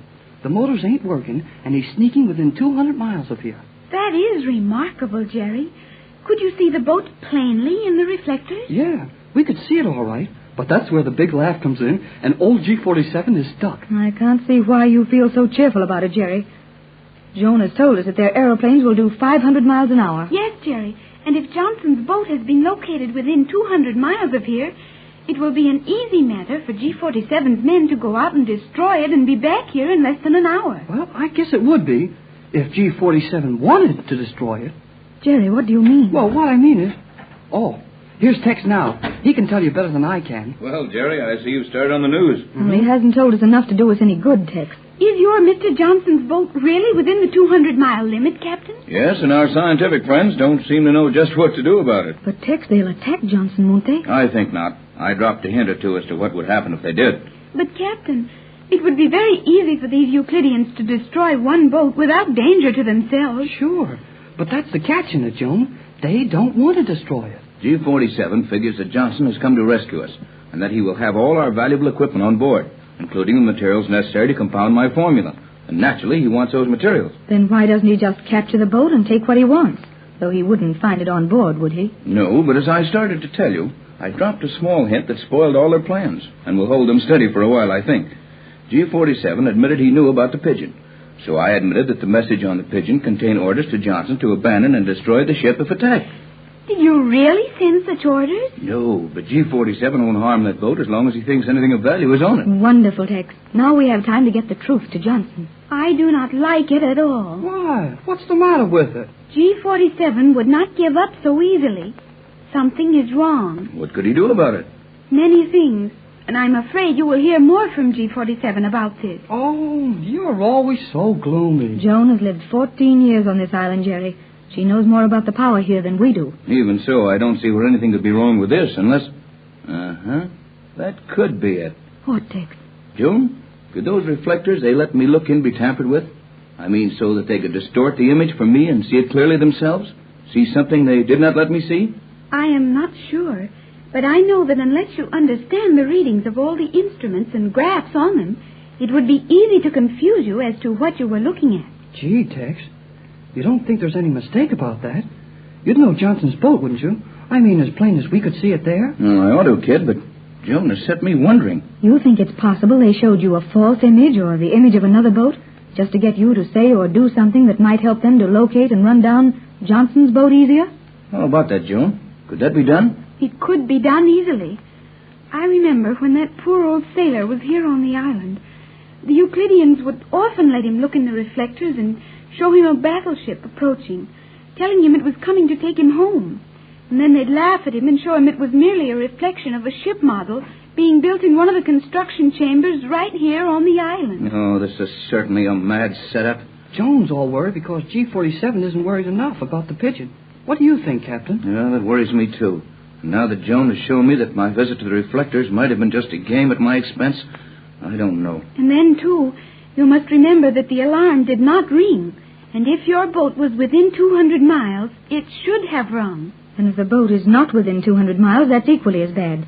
As Johnson couldn't possibly know enough of what we're up against here to keep outside the 200-mile limit.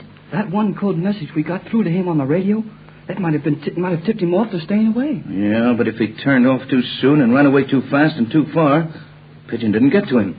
So there we are, right back where we started. Come in. G47. Oh, gee whiskers. The Pigeon. He's got the Pigeon, Tex. Yes, I see. If you have finished your stupid soliloquies, one of you might want to take this Pigeon and return it to the code. Then the Pigeon didn't get through the fog? But why? There's nothing metallic on it. A ring of gas within the fog. The bird fell to the island. Then you've had that Pigeon since midnight last night? And all that show of worry over the boat and the reflectors was for my benefit, eh? Tex, your formula's gone from the bird's leg. Oh, Captain Bradford, G47 has your formula. Precisely. My assistants are working to compound it in the laboratory now. When they succeed, the lives of you three will be of no further use to the world.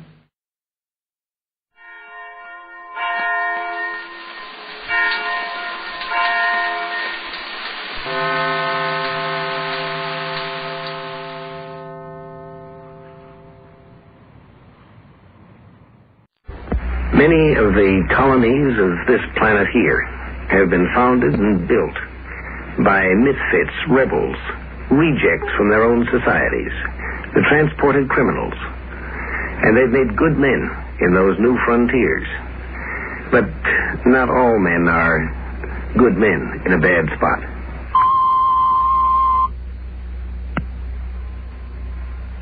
When you open a new area, whether it's a new planet or a new continent, it takes tough men, men of strength and determination.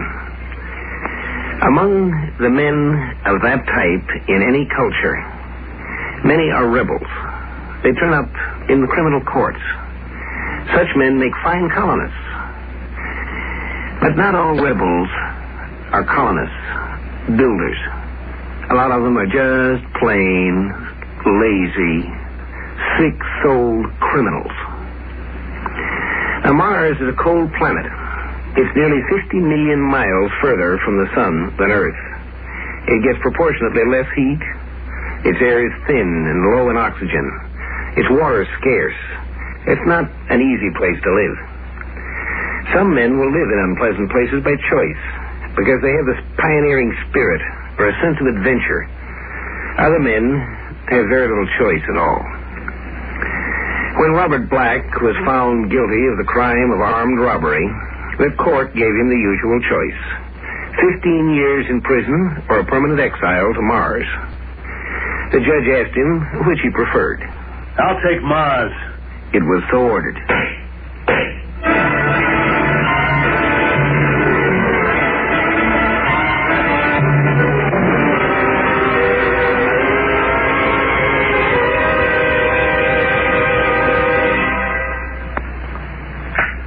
All right, Harrington, I'll see Robert Black now.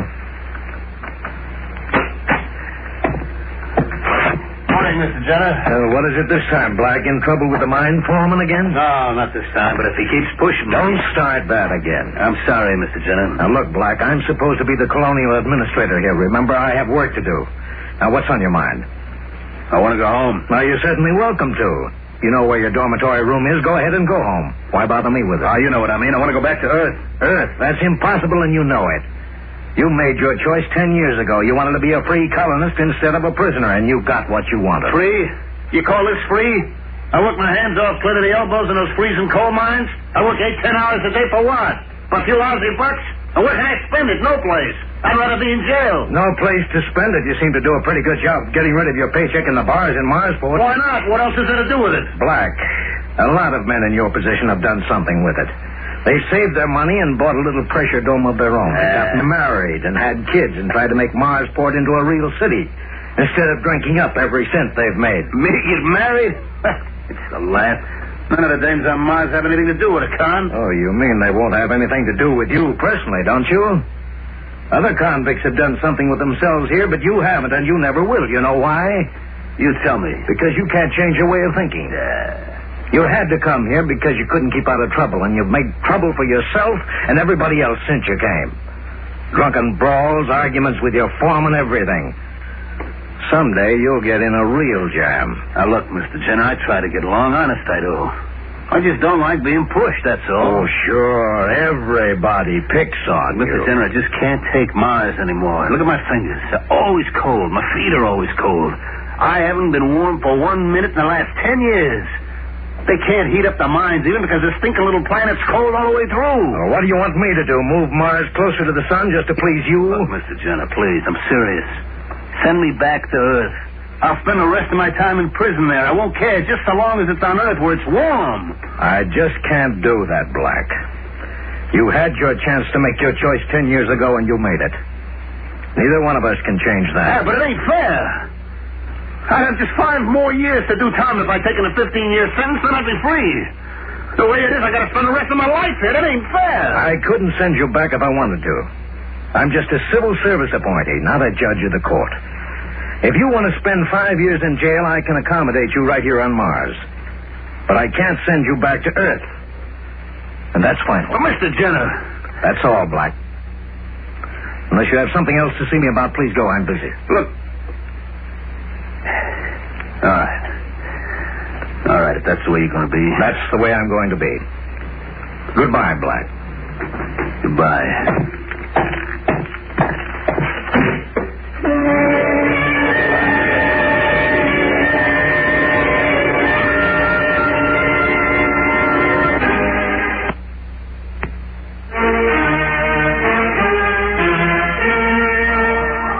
There are many men who can't take no for an answer. But they don't all have that characteristic in quite the same way.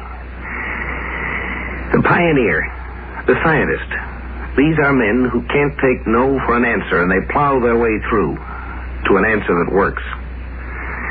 But not all men are of that type.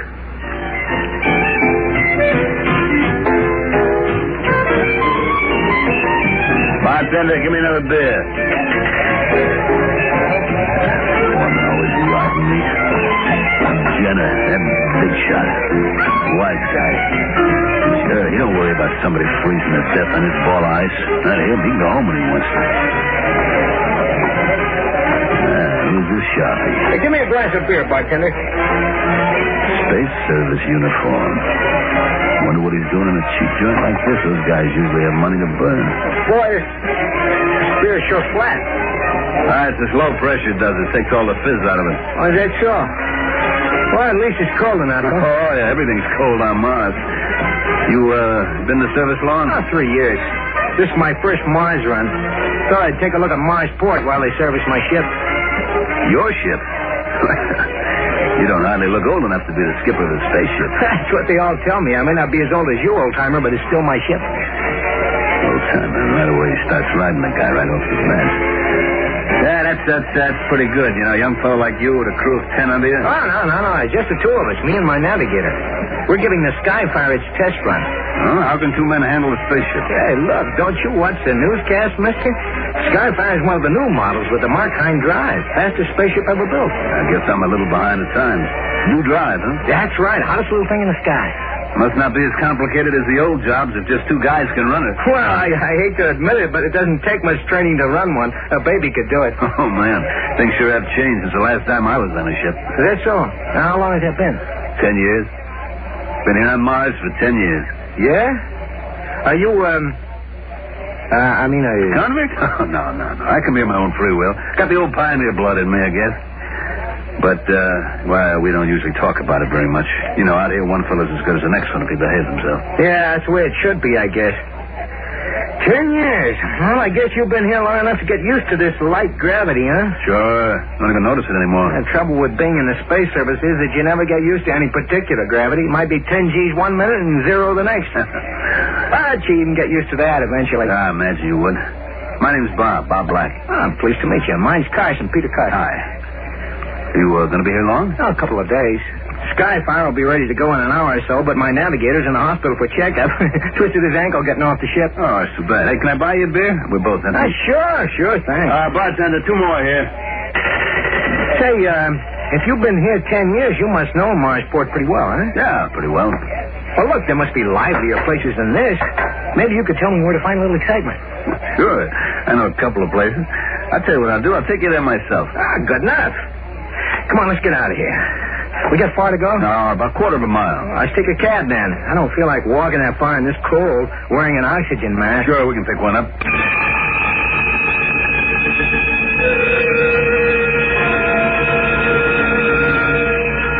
Oh, my head. Yeah, kid, you really hung one on last night. Oh. Hey, where am I? Open your eyes and look around. This ain't the good chip lollipop. Hey, we're aboard the Skyfire. Hey, you're not supposed to be here. How'd you get through the guards at the gate? Well, it wasn't easy, pal, but you helped. Now, you just lean back and relax. You're in no condition to try anything funny. Hey, that's my gun you got there. That's right. Earth. Beautiful, green, sunshiny, warm Earth. I'm sick and tired of this freezing hellhole. You're going to take me home, buddy.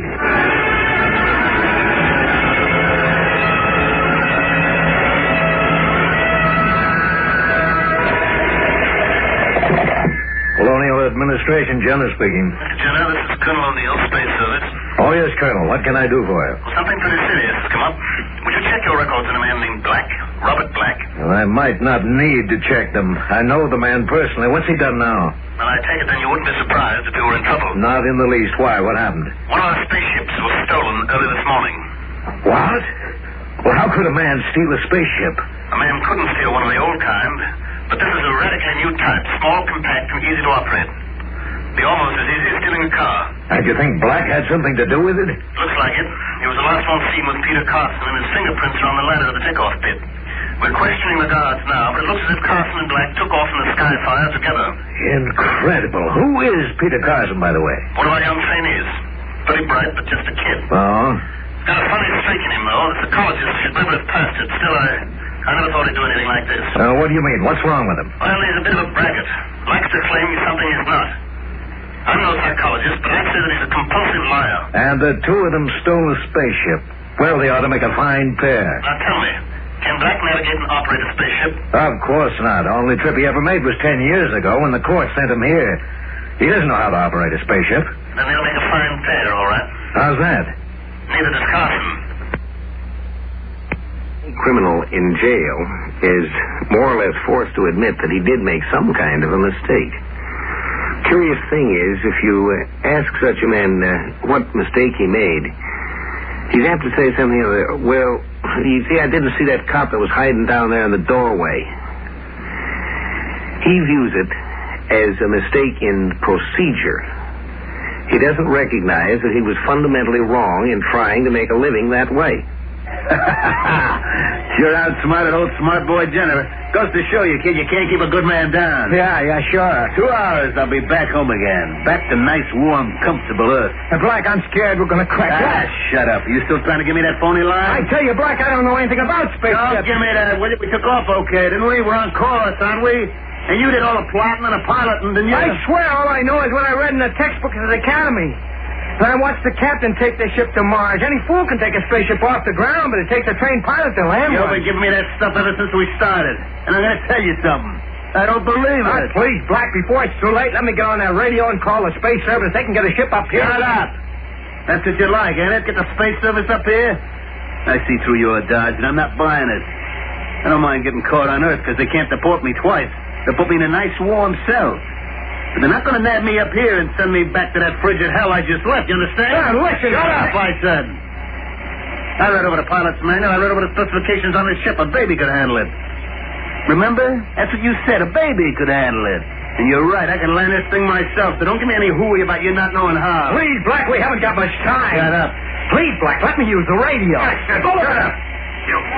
All right, now that's better. Now let's get ready to land this crate. We got less than 2 hours. Gun or no gun, I gotta do something. Sit back down and stay away from that radio. I'm gonna call him. You can't stop me. Get away, I told you. Stupid, crazy little punk. Now I gotta take this ship down by myself. Everything's okay. Just gotta be calm, that's all. Check the time. That's good. Now, according to the radar map, I'm over Wyoming. No town around. Right smack in the middle of nowhere. Good. That means no cops. Check the time again. Don't rush it now. Check the instruments. Height, velocity, direction. All okay. Time 10 seconds. Back to Earth. Boy, nice, warm, green Earth. No more cold red sand. Time. 5 seconds to cut off. 3, 2, 1. Cut! Hey, we're still falling.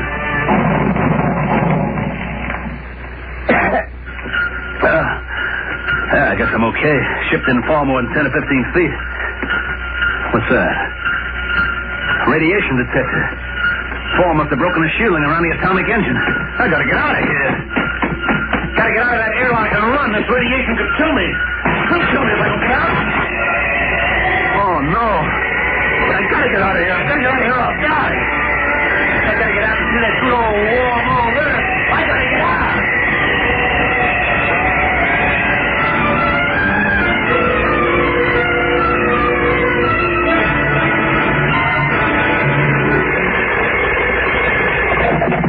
Colonial Administration, Jenner speaking. This is Colonel O'Neill, Mr. Jenner. I just got word from Earth that our 2 runaways have been found. You mean they actually made it to Earth? Well, it wasn't a good landing. The engines were cut off too soon, and the sky fire dropped about 15 feet, but that ship's pretty nearly foolproof. What happened? Our man Carlton has a bullet in him. Doctor says in bad shape, but he'll live. And Black? Funny thing. Sat the ship down in the desolate part of Wyoming. The fall shorted the radiation detector, and evidently Black thought the ship was full of radiation. He got outside, started running, and just kept running until he dropped. You mean he got away? Well, he didn't get far. It's January, you know, wintertime in Wyoming. He ran into the teeth of a howling blizzard at sub-zero temperatures. Yeah? Froze to death before they could reach him.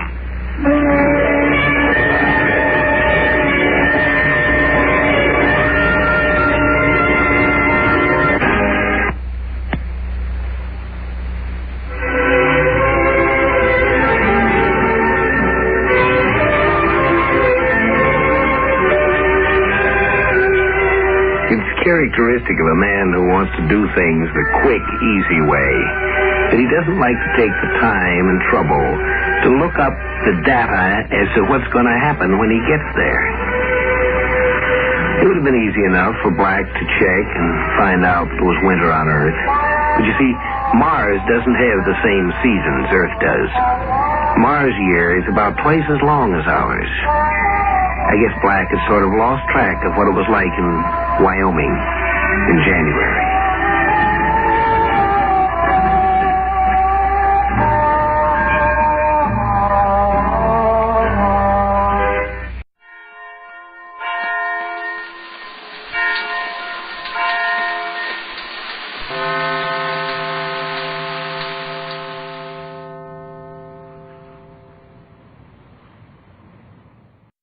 presenting the transcription feature, Superman. Look, up in the sky. It's a bird. It's a plane. It's Superman.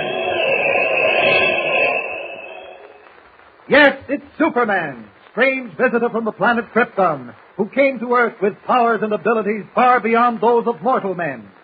Superman, who can leap tall buildings at a single bound, race a speeding bullet to its target, bend steel in his bare hands, and who, disguised as Clark Kent, mild-mannered reporter for a great metropolitan newspaper, fights a never-ending battle for truth and justice.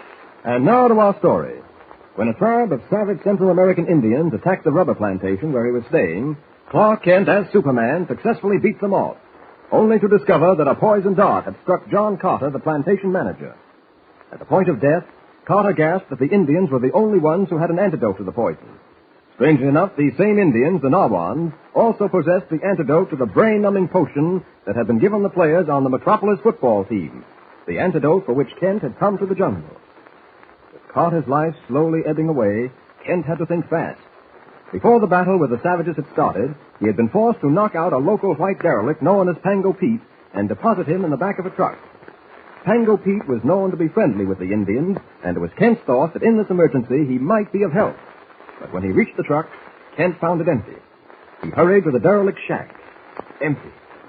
Far off in the distance, echoing out of the dark, matted depths of the jungle, he could hear the beat of the Narwan tom-tom. The precious minutes were slipping away. Making use of Superman's amazing power of flight, he soared out over the jungle, his keen eyes piercing the darkness.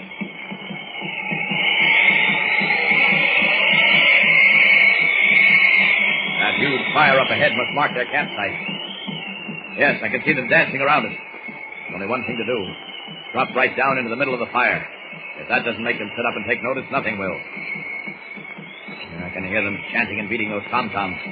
Well, this little surprise from the heavens should stop them cold. Here goes. Down! Down! Frozen in their tracks. I think I'm a spirit. Let them think it. Now on! Give ear! Watch how I stop the fire with my cloak. Take me to your chief at once. To Chief Sangha. Hurry! Take me to your chief. I think they understand me. One of them stepping out of the circle. He's coming toward me. Pana, Ayo Sangha. Hope that means what I think it does. Take a chance and nod my head. Yes. It's leading the way to a thatched hut. Looks like it's going to work. It is. There's the chief, propped up on animal skins. Pango Pete was right. He must be 100 years old if he's a day. All shriveled up. Aya Payo Ama Sangha. Warriors say you live through fire. Yes, Sangha. I am Great Spirit. Great Spirit? Yes. Why you come to Sangha, Great Spirit? Because you are Great Chief. Sangha, Great Chief. It is good. Yes, but you are also old man. Your days are numbered. Yes, yes. Sangha, very old. Great chief like Sangha must live with great spirits when his days are over. Yes, it will be good. But first, Sangha must make gifts to great spirit. Give name to gifts. Sangha, make them. To stop the poison of the great chief's darts, there is a medicine. Yes. Kala. This I would have, Sangha. No more? One thing more. A brown powder that is the medicine to stop the white powder that gives men sleep. Yes. What more? That is all, Sangha. But there is no time. There is plenty of time, me bully boy. Pango Pete. So you knows me, eh? And who might you be in your fancy dress get-up? Stop. This great spirit. I see you've been listening to his blarney, Sangha. Come on, speak up, me bully boy. Who is you? You heard what the great chief said? I heard him right enough. What do you take me for? Great spirit. Now, look here, Sangha. I ain't never steered you wrong, have I? If he's a great spirit, I'm the King of England. How did you get here? And what do you want? That's none of your business. Sangha, there is no time. Where are the gifts? Yes. Kala. Hold on a minute. What's this about gifts? What's he taking from you, Sangha? I'd advise you to keep out of this. Oh, you would? And who's going to make me? I am, unless what? Mind, I've got a spear in me hand. One move and I'll run you through. Go ahead. I'm warning. Don't take another step. All right, here it is. All you managed to do was bounce that spear off my chest. I don't. It ain't possible. Great spirit, man of steel. You're seeing things, Sangha. That spear by right should have gone clean through him. It ain't human. Sangha, I've seen enough. Hiya! Kanga! Hiyo! Rawana! Kala! Wawuka! Warrior will bring gifts, great spirit. What's your game, mister? What kind of tricks are you using? They're not tricks. Great spirit. On the level now. What you got up your sleeve? I don't know what you're talking about. Now look here, you're after something. Well, so's Tango Pete, and he's in a fair way to get it. Take it from me. There ain't nothing fiddling, neither. Sana, warrior has gift, great spirit. What are you giving them, Sangha? What's in them pouches? Just a minute. Those belong to me. Thank you. What's in them? I don't think it concerns you. The Great Spirit accepts your gift, Sangha. You will have many more years of life. Ayo! Let there be feast and ceremony!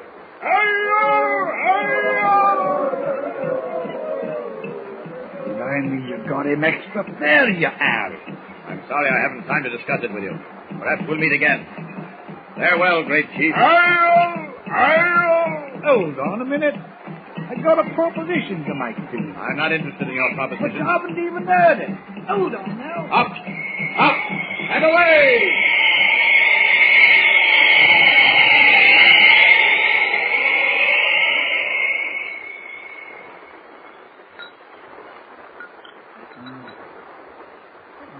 That's it, Mr. Carter.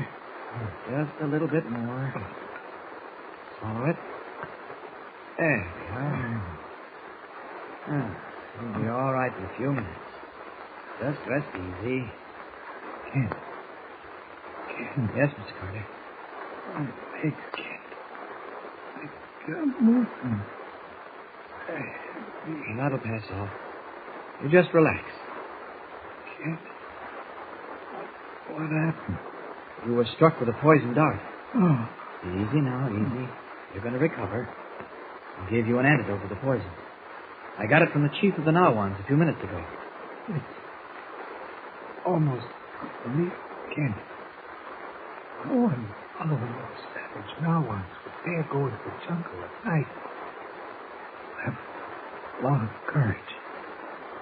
I owe my life to that courage. It was the least I could do for you. You say you got what you wanted.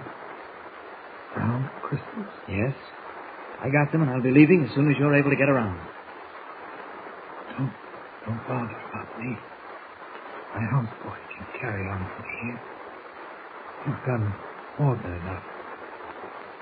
I don't know how to thank you. Oh, forget it. Incidentally, I'm going to leave the pouch containing the poison antidote with you. It may come in handy someday. I'll also leave you some of the brown crystals. I have more than enough. Here, this is the poison antidote. You better mark it when you get a chance. Now, if I can just find something to put these crystals in. What was that? I don't know. I better go see. Here, I'll leave these pouches on the table. Be careful, Ken. Don't worry, I will. You'll find that rifle on the porch. Okay.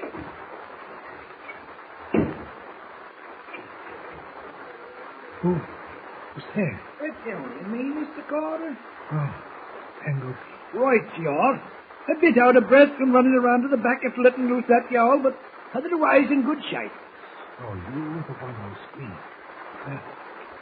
What's the idea? I had to get him out of the cottage, didn't I? I'd advise you to get out yourself. I know all about you. Get off. Get off the plantation. Don't worry, Mr. Carter. I'll be toddling along soon. First, I gotta put over a little deal. Them pouches sitting on the table. They belongs to me. Keep your hands off. And don't excite yourself, Mr. Carter. You're a sick man. Pouches down. Not in your life I won't. They're going to pay me big dividends, they are. Kent! Keep your blooming mouth shut. Kent! All right, I'll get it, boy. I can tell your precious, Mr. Kent. If he wants these pouches, he's going to pay for them in heavy. Toodaloo, Mr. Carter. Kent! Where are you? Kent! Finding me outside. What's the matter? Kent, your pouches. They're gone. Where are they? Tango Pete. What? He went out the back way. You may be able to catch him. Hurry. Will Clark Kent be able to find Tango Pete and recover the precious leather pouch containing the brown crystals? In all the excitement, Kent has lost track of time. Even now, far up north, the referee's whistle is blowing for the start of the Metropolis Southwest football game. And 11 Metropolis men, drugged with a brain-numbing potion that may react at any moment, are trotting out on the field. Our story comes to a smashing climax in the next episode, so don't miss it. Listen in with Superman. Don't forget, tune in again for the next thrilling episode with Superman.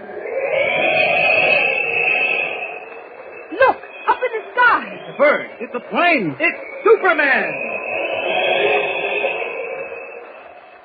Superman is a copyrighted feature appearing in Action Comics magazine. Presenting the transcription feature, Superman. Look, up in the sky. It's a bird. It's a plane. It's Superman. Yes, it's Superman, strange visitor from the planet Krypton, who came to Earth with powers and abilities far beyond those of mortal men. Superman who can leap tall buildings at a single bound, race a speeding bullet to its target, bend steel in his bare hands, and who, disguised as Clark Kent, mild-mannered reporter for a great metropolitan newspaper, fights a never-ending battle for truth and justice. And now to our story. Taking advantage of the superstitious nature of the savage Narwan Indians, Clark Kent, in his guise of Superman, made a spectacular appearance before their chief, and in the role of a great spirit requested as a gift some of the brown crystal antidote for which he had come to Central America. At the same time, he asked for and received some of the antidote to the poison used on the Narwa blowgun dots. Back at the rubber plantation where John Carter's life was slowly ebbing away from a poisoned dart wound, Kent gave him the medicine in the nick of time. While they were talking, after Carter's recovery, a cry sounded from outside.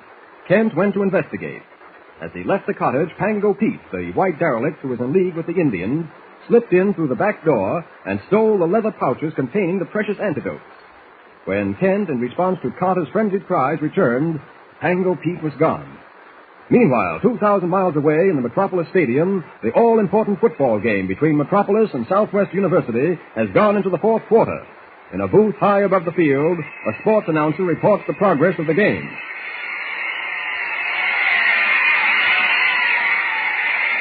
Only 7 minutes left to go in the last quarter. It looks bad for the highly talented Metropolis team. Southwest ball on the Metropolis 15-yard line directly at midfield. Going to attempt a field goal with Southwest ace toe artist, Big Johnny McGuire, getting the assignment. Lining up now. Haggerty will receive and hold. There's the pass.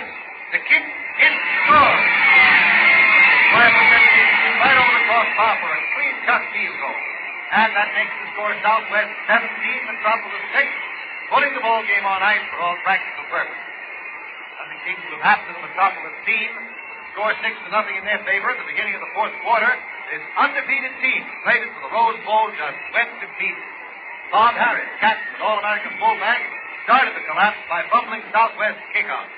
In an effort to stem the tide, Coach Taylor has thrown every reserve on the squad into the team.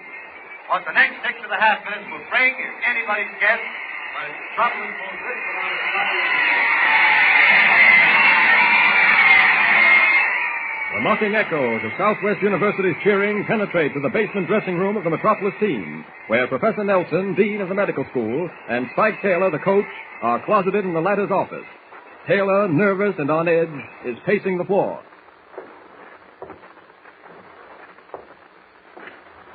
Hadn't you better go out on the bench, Mr. Taylor? Oh, what's the use? I can't do anything for them.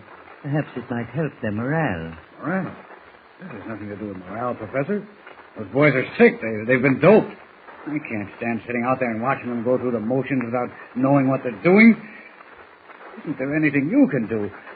Oh, why is medical science so helpless? We can only cure Mr. Taylor when we know the cause of the ailment. The substance contained in the potion Dr. Stone administered the team defied analysis. Every possible effort has been made. The drug is, as we are aware, the concoction of a tribe of Central American Indians, probably derived from some native root or berry. The laboratory has given it all the possible tests to determine its contents, to no avail. But there is an antidote. Stone mentioned it in his diary, and his sister told us there were brown crystals that killed the effect of the potion immediately. Yes, I know. But the antidote is in Central America, 2,000 miles away. It would take months to get, if it could be gotten at all. You know, Professor, I can't understand what happened to Clark Kent. His office hasn't heard from him in 3 days. It's strange, because he seemed so interested. All a man just doesn't vanish into thin air. He'll probably turn up. Kent is not our problem. What is our problem? It's trying to solve the mystery of that Indian drug. But I'm afraid we've failed. Well, I suppose there's nothing we can do except stand by and watch the slaughter. I don't care for myself particularly. Although you can bet your bottom dollar those sports writers will take me apart piece by piece in tomorrow's papers. It's the boys on the team. They're the greatest sufferers. If you mean physically, I wouldn't worry too much. Recovery from the effects of this mysterious potion seems rapid and complete. All it does is create a temporary dizziness. No, I don't mean physically. I told them it was up to the team to raise enough money to meet the terms of the Richards will so that the medical laboratory could get that $3 million legacy. They know it won't be earned unless we're invited to play at the Rose Bowl. What can they be thinking of out in the field now, fumbling, running around in circles, tackling like cream puffs? Suppose we both go out to the bench, Mr. Taylor. Possibly there's been a change. The potion may have worn off. Come, shall we? All right. Probably another touchdown. And that makes it 23-6 with Southwest on the long end of the score. On a 30-yard pass from Gordon McRae, the Southwest quarterback raced 47 yards to a touchdown without having a hand laid on it. I see that Coach Taylor just returned to the top of the bench, making some substitutions. The time clock on the west side of the field shows 3 minutes to go. Not much time with 17 points separating two teams. Sad day for Metropolis. A very sad day. And here are some substitutions for you. Late for Bob Harris. McCoy for Danning. Saunders for Willis. Time has been called. The Southwest band is forming a huge victory end down at the other end of the field. And just listen to that cheer.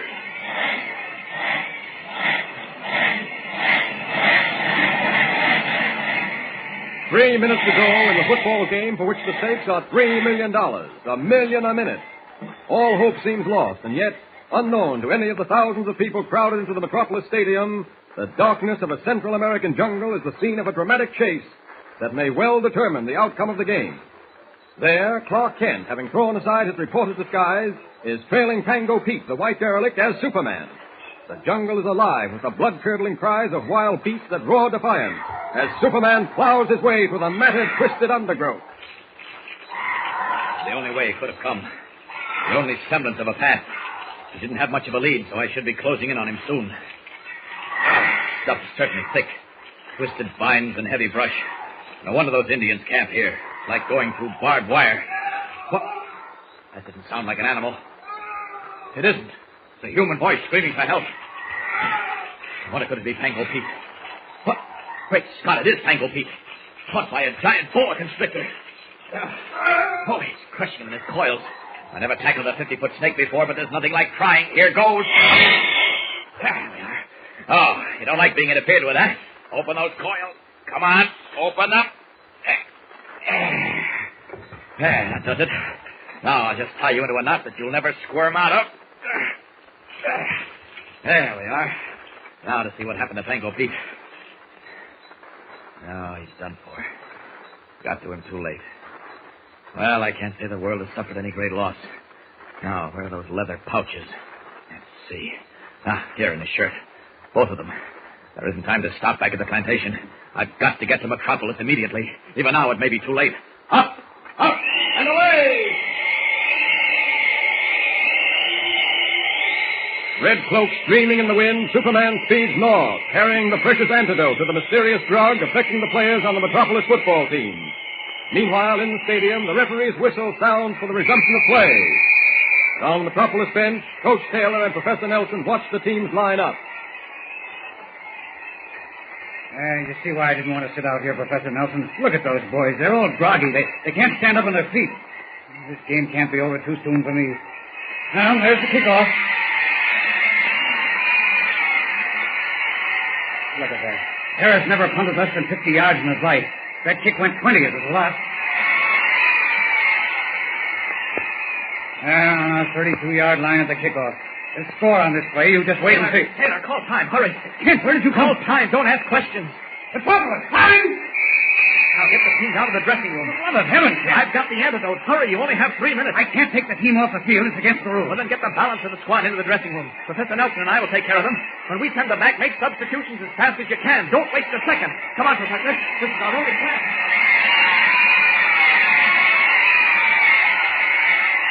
This crowd is going wild, ladies and gentlemen, and so am I. With only 3 minutes to play, time was called by Coach Taylor of Metropolis. Every Metropolis reserve left the bench for the dressing room, and down there a miracle happened. These same men who just a minute before were tired and beaten came out like raging tigers.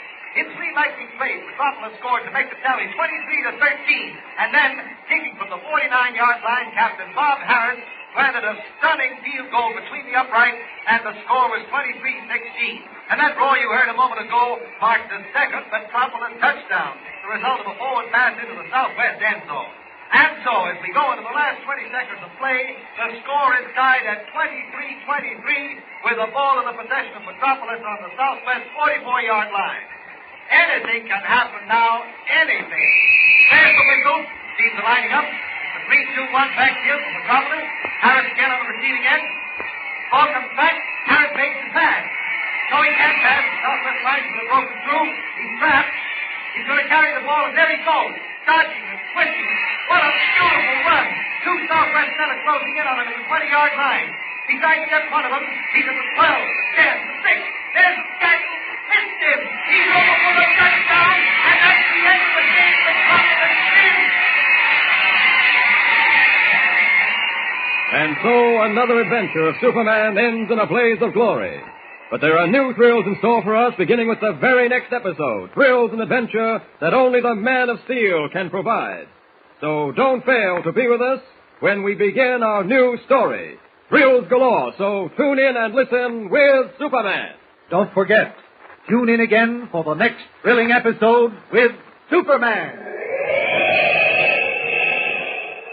Look, up in the sky. It's a bird. It's a plane. It's Superman. Superman is a copyrighted feature appearing in Action Comics magazine.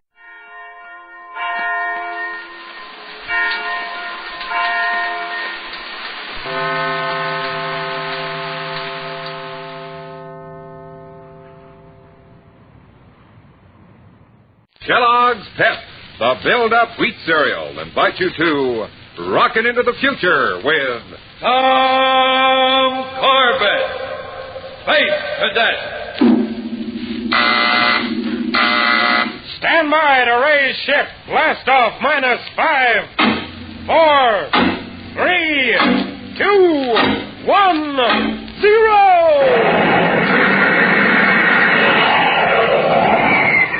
Roaring rockets blast off to distant planets and far-flung stars, we take you to the age of the conquest of space with Tom Corbett, Space Cadet.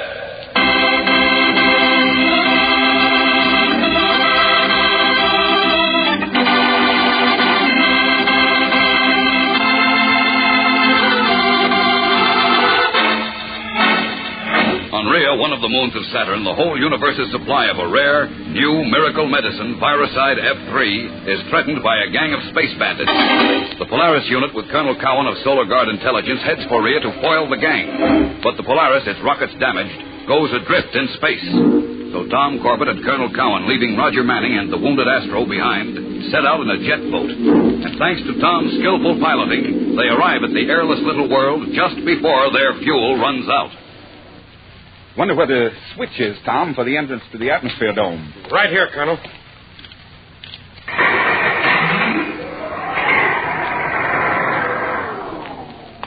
hello there.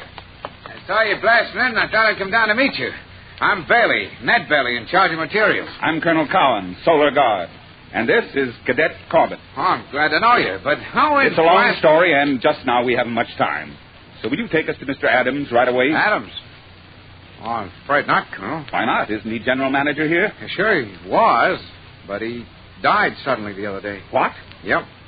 So you'll probably want to talk to Ed Malvern as assistant manager. He took over. But about Adams, when did he... Well, Bailey, visitor. Oh, here he is now. Hey, Ed, some fellas to see you, Solar Guard. Welcome to Rio, gentlemen. You, Colonel Cowan? That's right. And Cadet Corbett. Fine.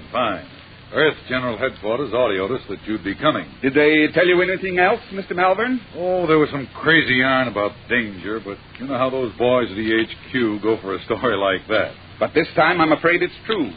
Are you prepared to defend Rio, Mr. Malvern? Defend? Oh, come now, Colonel. We're practical folks here, down-to-earth businessmen. You may be out of business soon. Haven't you warned your men, gotten arms from Titan? Hey, what's this all about, boss? Oh, some space gag about a gang attacking us, Bailey, stealing the F-3 supply, blasting the plants and the men. Don't worry about it. Look, sir, there is such a gang. It wants to monopolize all the F-3 viricide in the entire universe. Son, that's quite a story, but a little far-fetched if you ask me. Now, believe me, my boy, if we got upset about every weird rumor like this, when would we get around to making the medicine? One of the gang's gunmen took over our ship for a while. Or was that a rumor, too? What? Hey, boss, maybe... Yes, and he said he was to rendezvous with the rest of them somewhere near Rio. Good heavens, if this is true, Cowan... I tell you, they may strike any time.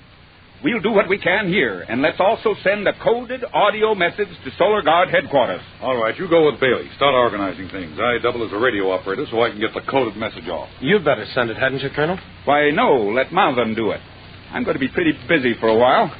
Come on, Bailey, let's get going.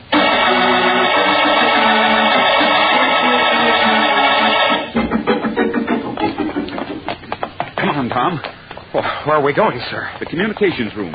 You're right, Tom. I should have sent that message to the Solar Guards myself. Golly, what's made you change your mind so fast? Malvern supposedly sent through a report on Adams' death. Adams died 2 weeks ago. Yeah? But 2 days ago, Earth Office knew nothing about it. In fact, messages were still coming through signed with Adams' name. Say, that's strange. More than strange, particularly when Malvern's the communications officer. But, sir, that might mean he's one of the gang himself.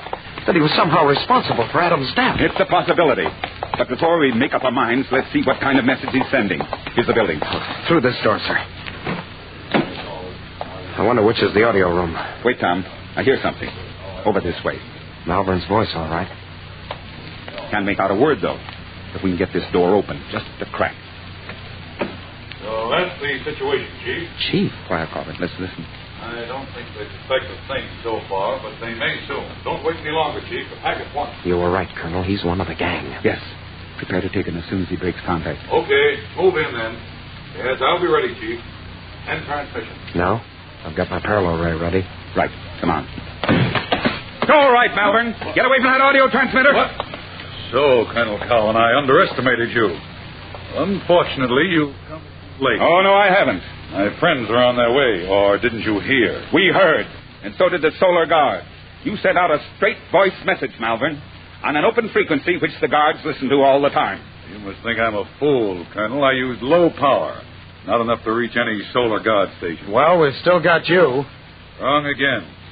Max? Yeah, boss? Great Jupiter. Don't move, either of you guys. Show him your heat ray, Max. Okay, boss. Yeah. Take a look. Which trumps your ace, Corbett. Drop that parallel pop gun of yours. Colonel, I'm willing to take a chance. Drop what I said, or Max blasts you to ashes. Do as he says. Your gun's no match for his. Okay. Get the Durasteel wire, Max. It's over in that corner. Sure thing, boss. I don't know what your plan is, Malvern, but Bailey's alerting the men now. Against attack, you'll never succeed. Want to bet? In the first place, you two are being tied up with Durasteel wire. You got it, Max? Got plenty. I'll truss them up good. Well, somebody will release us. Some of your own men will realize what's going on. Sure they will. All of them will. When our spaceship arrives and blows a hole in the atmosphere dome. What? But that's mass murder. Everyone in the colony will die of suffocation. No, not everyone, Colonel. Max and me. We'll be in spacesuits. I can understand you're doing this to us, but your own men, your friends. There's nothing personal about this, Colonel. There certainly isn't. Simply business, gentlemen, simply business. We want to get all the viricide F3 there is. And we don't want any more produced for a long, long time. There's no better way to accomplish that than by wiping out all life on the face of Rhea. Every single creature on this satellite, gentlemen, must die.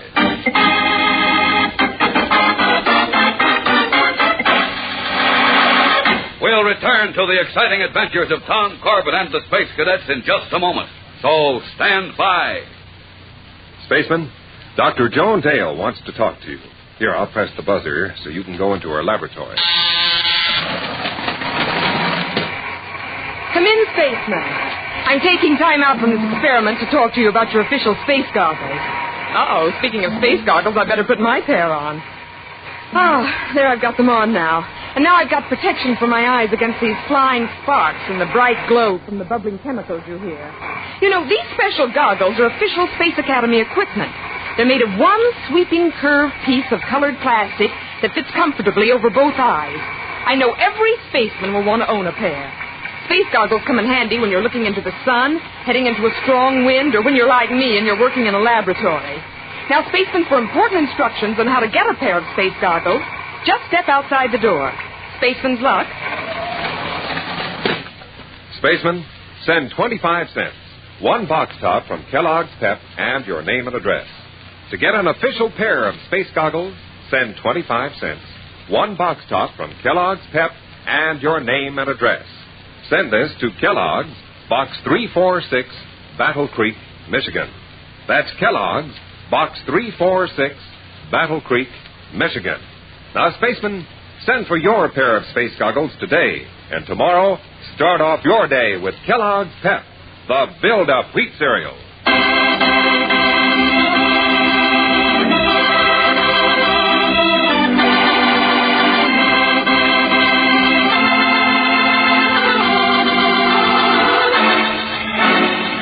General Manager Malvern of the F3 plant on Rhea has been revealed as a member of the space gang which aims to take over the universe's entire supply of the life-giving viricide. Capturing Cadet Corbett and Colonel Cowan of Solar Guard Intelligence, he tells them that the gang's rocket ship will soon blast a hole in the satellite's atmosphere shell, killing everyone in the colony by suffocation. And he orders his pal Max to tie the two captives up securely. Max! Got him trussed up good and tight? He has. Your pal knows his dirty business. Thanks, kid. All set, boss. Nobody's going to break those Durasteel wires. And we'd better get our spacesuits, so we, at least, will survive the attack. You rotten space crawlers. No use struggling against those wires, Cadet. No use at all. The Solar Guard's going to catch up with you someday. Perhaps, but you'll hardly be celebrating the occasion. No hard feelings, I trust. This is simply business, you know. Colonel Cowan, are you all right? You didn't say anything. I wasn't anxious to keep them here. I guess we've had it, sir. Max was right. We can't break these wires or even twist them. We don't have to. Getting loose isn't our problem. What? Wriggle toward me so your fingers can reach the bottom of my trouser leg, along the seam. Well, yes, sir. I can feel something. It's a thin diamondite blade sewed there. Start working it out. It'll cut through anything, even Durasteel wire. By the craters of Luna, what luck. Not luck. Standard intelligence service procedure. It's often been useful before. Well, I've got the blade out, sir. Good. Here. Now start working on my wrists. Okay, Colonel.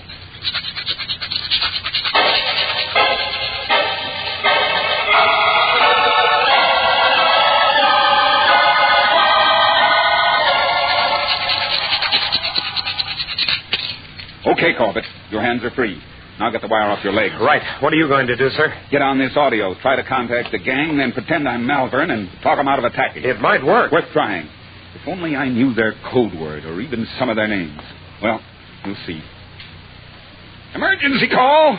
This is Malvern. Emergency call! Jupiter, aren't they even going to answer? Hello, Malvern. This is the chief. Anything wrong? Plenty, Chief. Go back. Call off the raid. What? You're off your gyro. Listen, the Solar Guard's here. They're wise. Since when? There's been no ships on our radar. They sneaked up on the other side of Rhea, didn't register. Wait a minute. What's the code word, Malvern? There's no time for that, I tell you. If you're Malvern, give it to me. I forget, Chief. I'm too excited. Space dust. Hey, wait a minute. the Colonel Melvin was talking about. The solar god, Big Shot. Uh-oh. Yes, I'm Cowan, and I'm warning you not to attack. Don't you know better to waste your breath? You can't fight back, and we're coming in. Listen to me. He switched off. Good try, sir, but it doesn't look as if we can stop them from blasting the dome. No. Come on, Tom. We have to warn everybody. Tell them to get into spacesuits. Yes, sir, and then try to find a way to win out against mighty rough odds.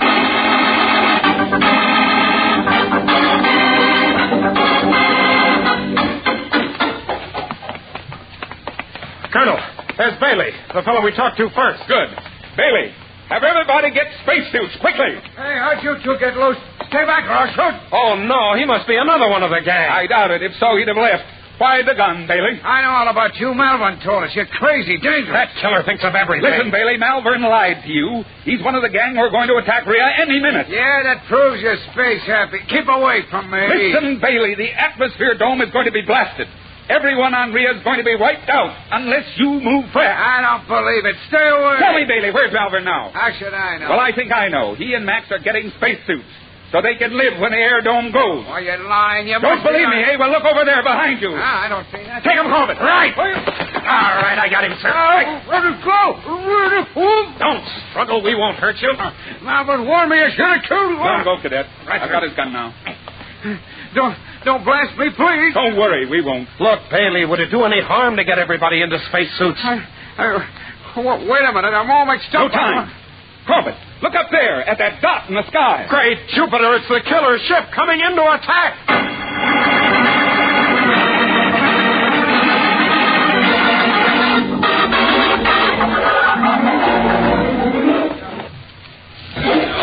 All right, Colonel. Everyone's in suits. Did you find anything we can fight with? Not a thing. The jet boat we came in is useless. And there's nothing that flies unless you count body jets. What, against spaceships? No weapons except the handguns you distributed either. Why, they'd be all right for close combat, but they're just pop guns in a fight like this. Well, I hope maybe you fellas can find something in the storehouse, something we wouldn't think of. Only a lot of building material, jars of chemicals and acids, lab equipment, nice breakable stuff. But nothing to fight a battle with. Here on Rhea, we've been busy making medicine to save lives. We never thought about taking it. Here it is. They fired a warhead. The dome's gone. Helmets on, everyone! Get your cover. Oh, we told them this much. We won't die of suffocation. Uh-oh. It doesn't look as if they're counting on suffocation. They're firing warheads at us point blank. That's bad. It won't take many to blow this area to space dust. Bailey, where is the medicine store? The F3. Over there, the small white building. Get everybody into it. That's what the gang's after. So they'll treat it with kid gloves. Yeah. Come on, man, this way. We better follow, Corbett. It'll give us time to think. Wait, sir. The ship's still firing, but no warheads are landing here. Funny. Yes, it... Look, there's another ship, and it's fighting the gang. The Polaris. Astro and Roger finally got the old girl patched up. It's just limping along, though. They're in no shape to take on that gang, but they certainly have nerve. If nerve is only enough. But two men trying to fight with a patched-up ship. Oh, Jupiter, look at that. They're hit. Their firepower is gone. Well, I'm afraid that does it, Corbett.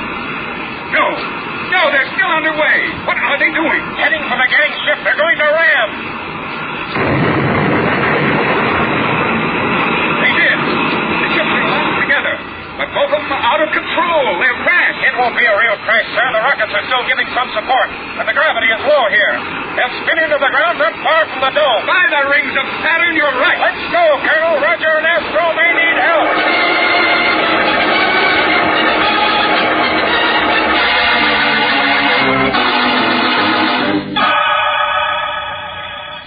Someone's coming toward us from one of the ships.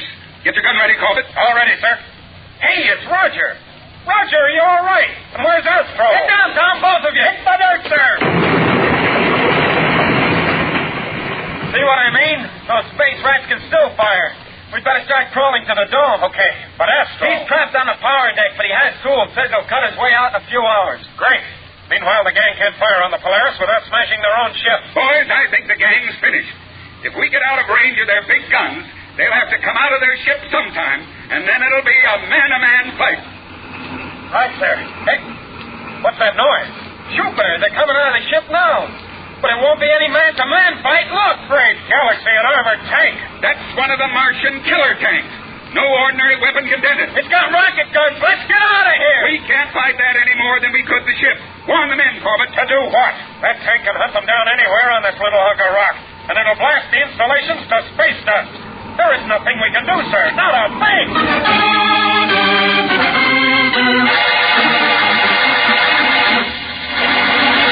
We'll return to the exciting adventures of Tom Corbett, Space Cadet, in just a moment.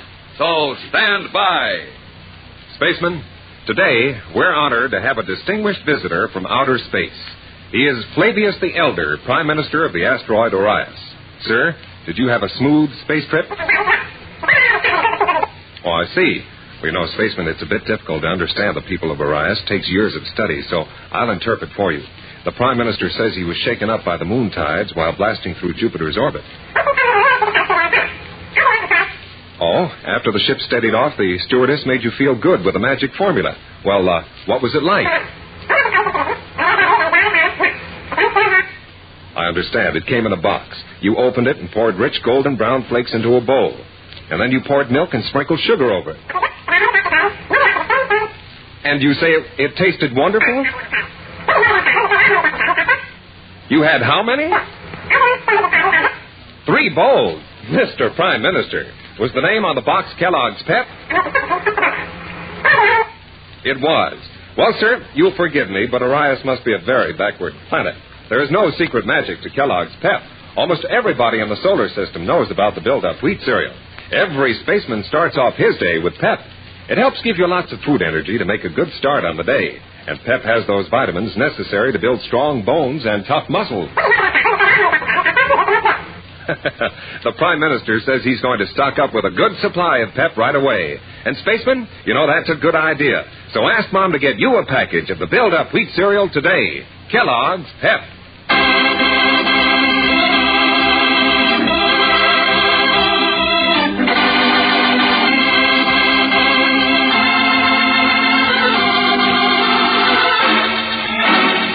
As the Space Gang's armored killer tank charges toward the shattered atmosphere dome, Tom, Roger, and Colonel Cowan fall back to warn the men of their danger. With their hand weapons useless against the heavy armor of the tank, and with no way to defend themselves against its rocket guns, it appears that they have lost their battle to save the precious medicine of the satellite of life.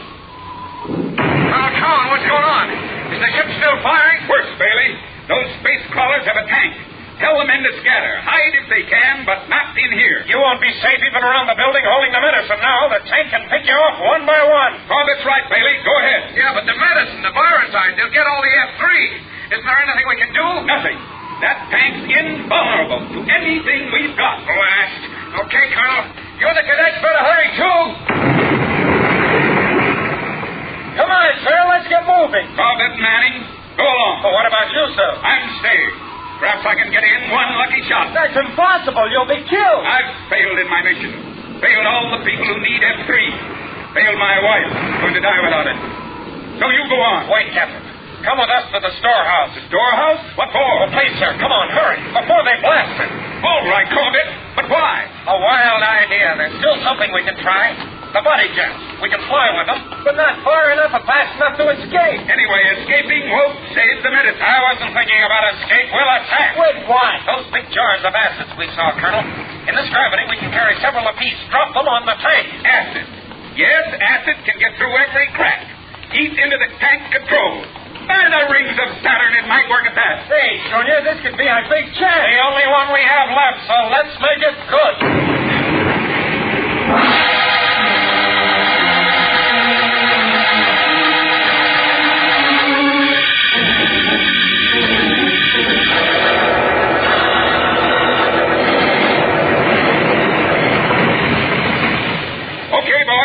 We're directly over the tank. Start dropping the jars of acid. Right, sir. Jars away! 2 direct hits. Great work, boys. They don't seem to notice. Guess their guns are making so much racket they never even heard the crash. Well, try another one, Roger. Okay, here goes. Missed with that one. Close, though. Could be just as good.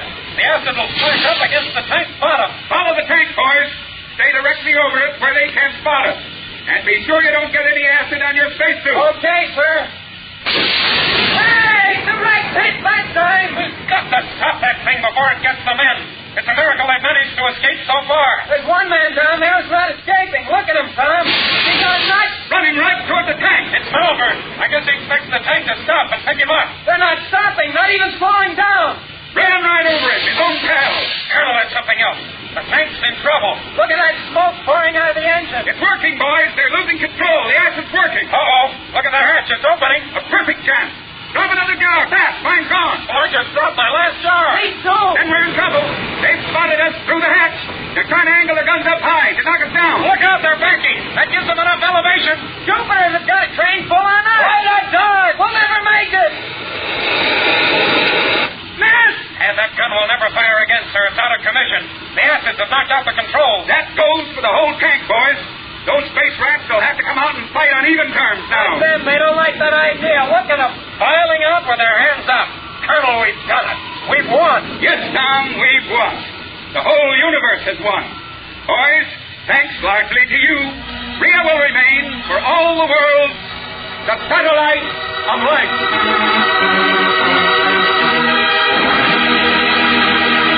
Don't miss the next action-packed adventure with Tom, Corbett, and the Space Cadets on Tuesday, when they look forward to a pleasurable rest on the planet Venus, but find themselves involved in a desperate pursuit of danger.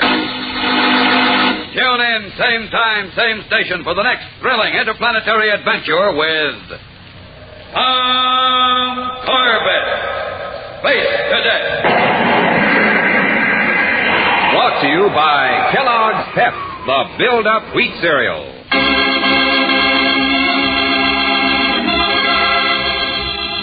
Tom Corbett, Space Cadet, starring Frankie Thomas, can also be seen on television and appears in the comic sections of many of America's leading newspapers. Look for it daily and in weekend editions. Featured in the cast were Jan Merlin, Neil O'Malley, Dick Keith, and Ian Martin. Today's program was written by Don Hughes and directed by Drex Hines. Jackson Beck speaking. Kellogg's Raisin Bran. Raisins and Bran Flakes, too. They're out of this world. They're out of one package. Kellogg's Raisin Bran. Kellogg's raisins are honeycomb coated to keep them tender. The Bran Flakes crisper. Kellogg's Raisin Bran. Raisins and Bran Flakes, too. They're out of this world. They're out of one package. Kellogg's Raisin Bran.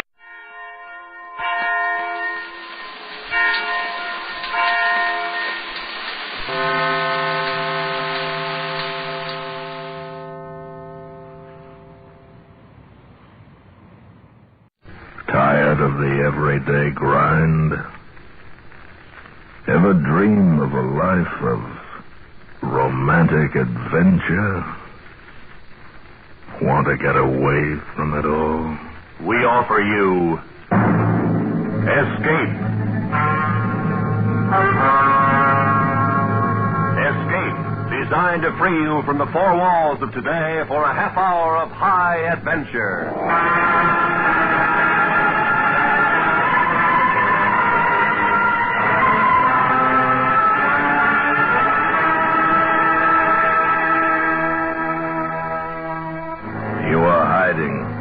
Crouched waist deep in the murky waters of the Louisiana Bayou, while closing in on you, coming towards you through the night, is a lusting mob, screaming for your life. Listen now as Escape brings you William Frug's unusual story, The Loup-Garou.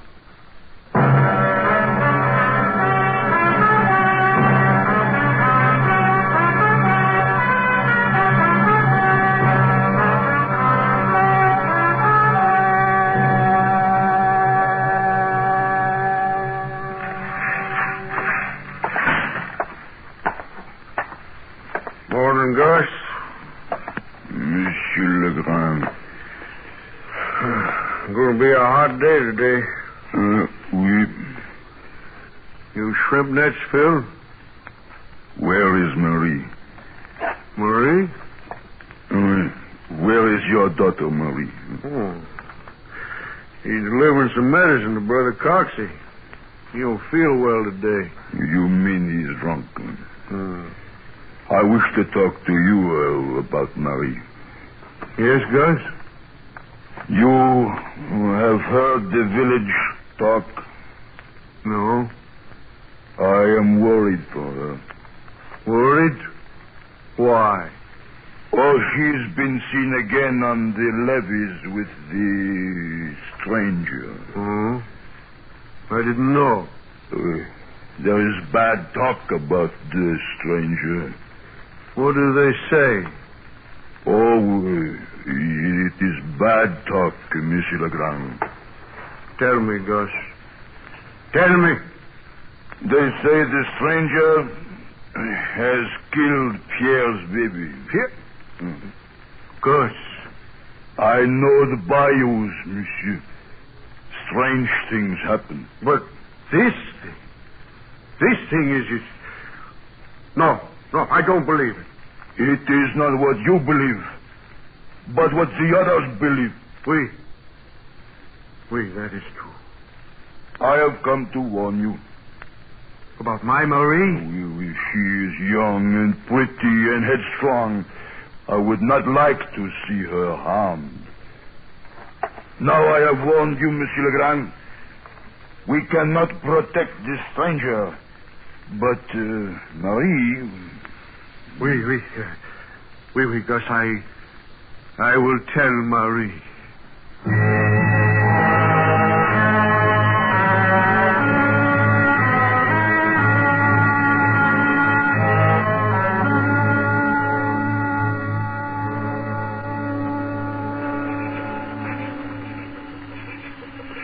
We wait here. Gus comes soon. And what Gus want? I do not know.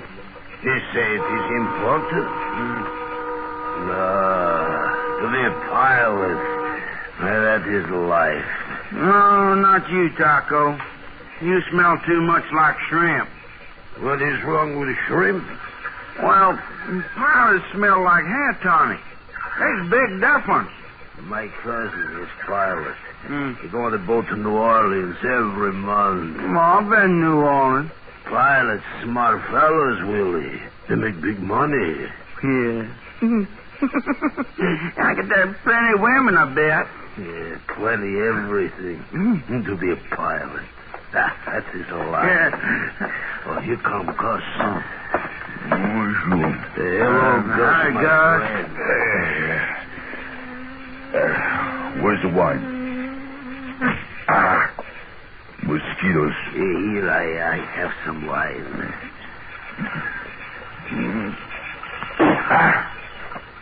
Orange wine. It is good orange wine. I made it myself. Yeah, you drink this. I'm used to better. Hey, Taco, give it to me. I ain't so particular.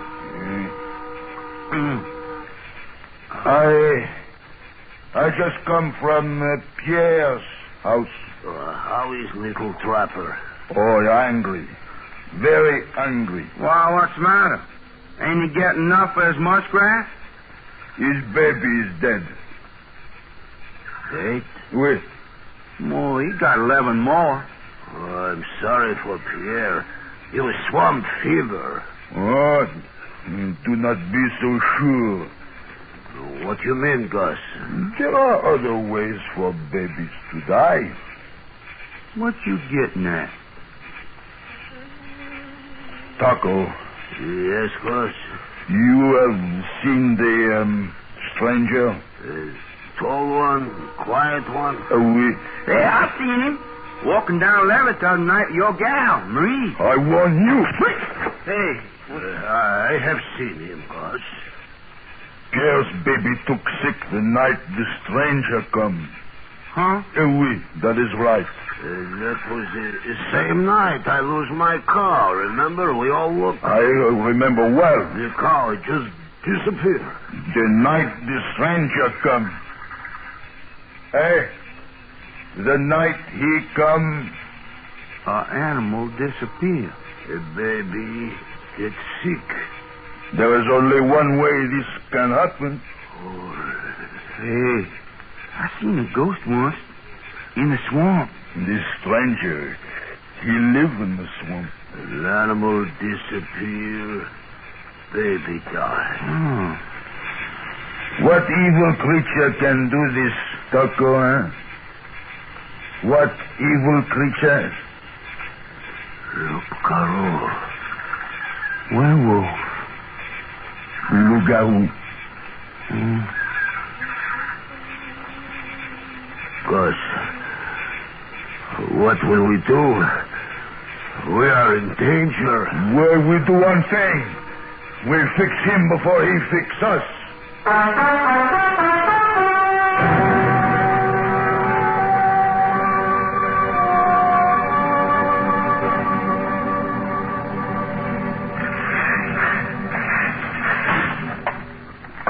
Zeb.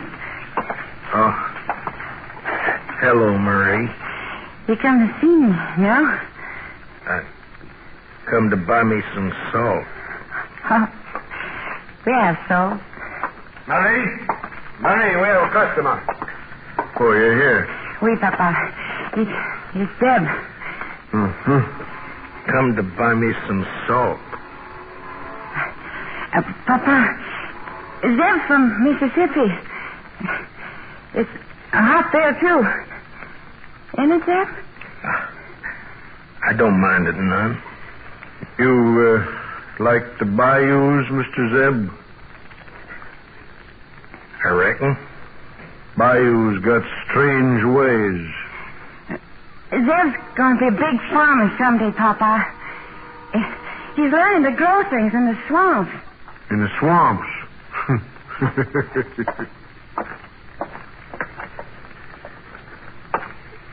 Here's your salt, Mr. Zeb. Good day. Don't you want me to pay you? Just put your money on the counter. Thank you. Zeb? Yes, sir?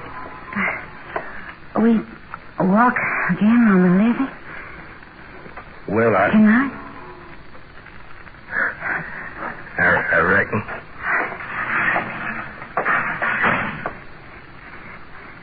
Marie. Yes, Papa. I don't like this. The what, Papa? This Zeb. He's a stranger here. He don't understand the bayous. Then I teach him. There's talk. What kind of talk? Gus. He come to see me. Why don't you like Gus no more? I like Zeb. Gus is word for you.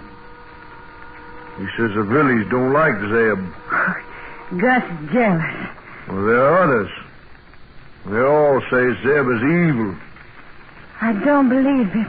Marie, honey, I know these people. I know the Delta.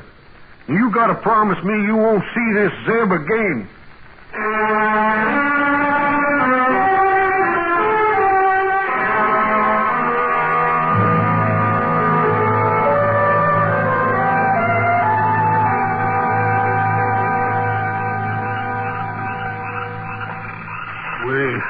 My baby's dead.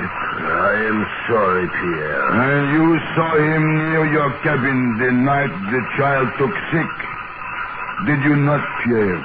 I saw him with the girl, Marie, with the daughter of the storekeeper, I'm sure. He was with Marie. See, I thought that she was... Never mind that. You saw the stranger, Pierre, huh? Oui. But there. What have I told you? Gus is right. Maybe we ought to ask Marie. No, she is a child. She does not know about these things. Yeah, but seeing how you and her... You shut up. Marie is nothing to me. It is the stranger we must think of. Gus is right. Stranger? He's killed my baby. Oh, we waste no more time talking. Come. We get the others.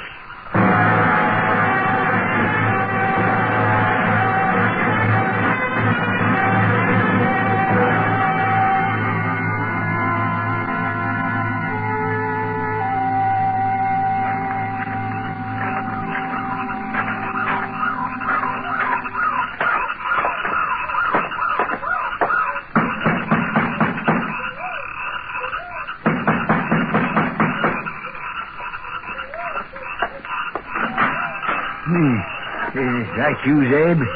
Yeah. I can't see like you used to. Getting dark out. Yeah. It's me, Brother Coxey. Now, ain't you going to ask me in? Yeah, come on in. Nice, cozy place you got here. Thank you. Got any liquor? Reckon not. Lucky I brought some. Want a pull? No, thank you. Excuse me, then.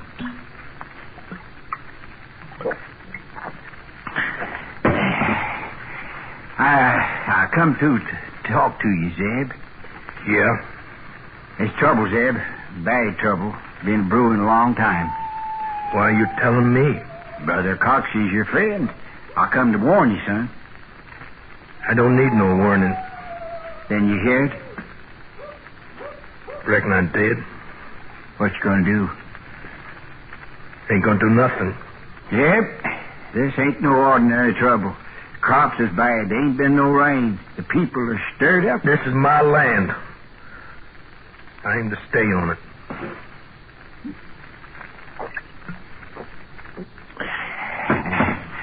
He that is surety for a stranger shall smart for it. That's from the Bible, Old Testament, Proverbs. I don't care what the Bible says. This is my cabin. Zeb, they don't want your cabin. Then what do they want? Son, you listen to Brother Coxey. I come here 47 years ago.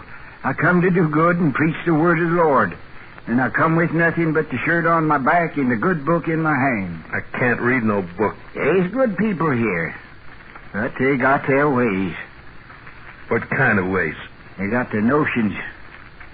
Jeb, you ever heard of the Foo Follet? Nah, ain't never. Ain't nothing but swamp gas. Little pockets of gas that explode in the swamps. Folks down here figure that there's evil spirits. When they see them, they just naturally got to start running. I've seen them. And it's the same way with the spirits. Ghosts. Zombies.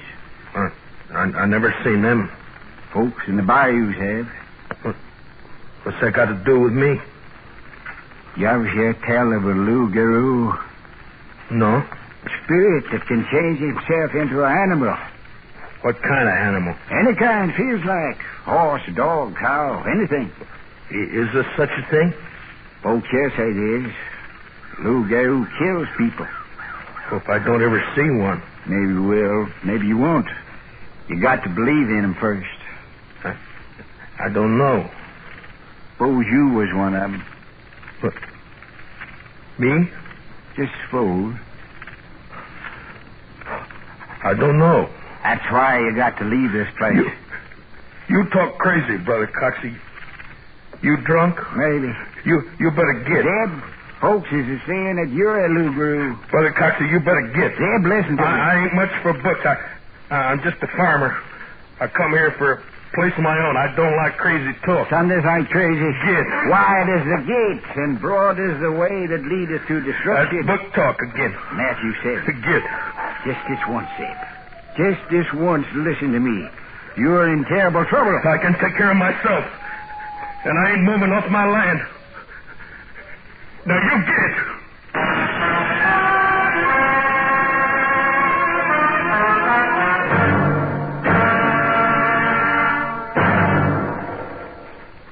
We will return to Escape and tonight's story, The Loup-garou, in just a moment.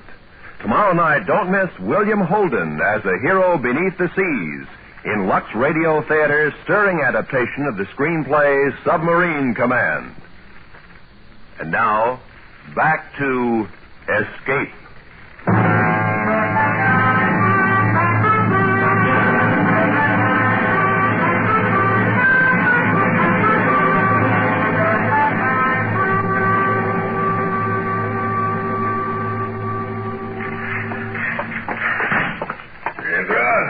I'm just closing the store. There my store come at once.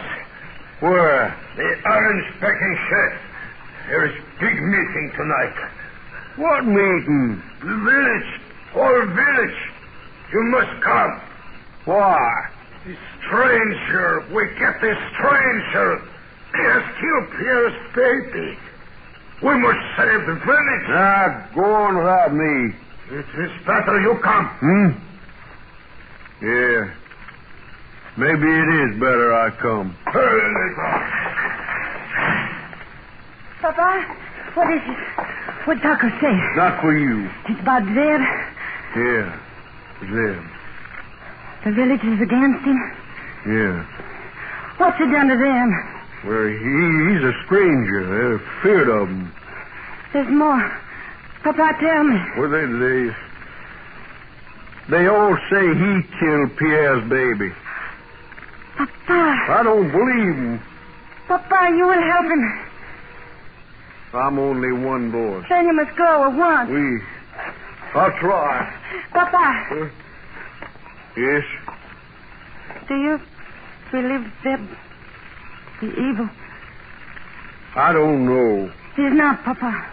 I swear. You love Zeb?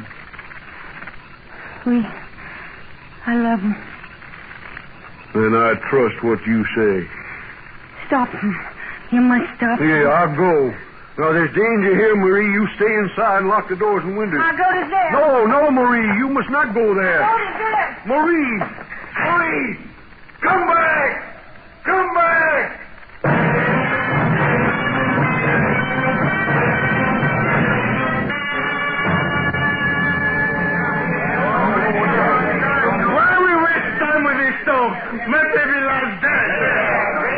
There must be justice. In the Loup-garou, that's justice. Oh, wait, no, stop. Stop. We hear all the evidence. Is there any other who wishes to speak? I wish to speak, Monsieur God. Monsieur Legrand. Speak. I have lived in the bayous many years. This is my home. Well, I've seen things I can't explain.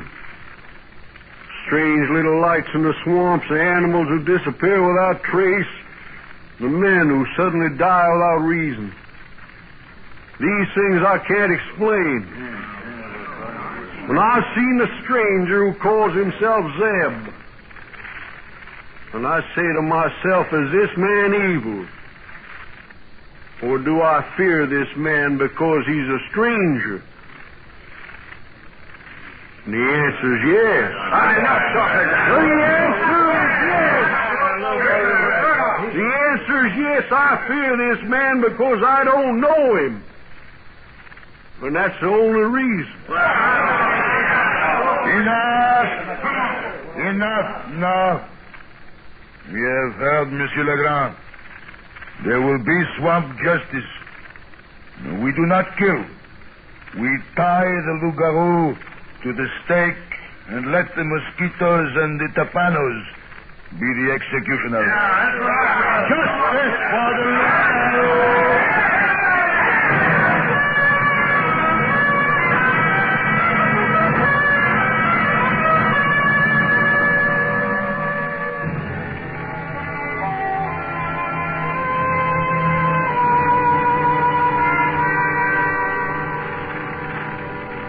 Look not thou upon the wine when it is red, when it giveth this color in the cup. At the last it biteth like a serpent and stingeth like an adder. Proverb 23. You're drunk, Brother Coxey. Drunker than alligator in oyster bed. You better leave. Drunker than drumfish in a shrimp net. You better go home. Ain't you ever going to get some sense, boy? Home is where the bottle is. The bottle's empty.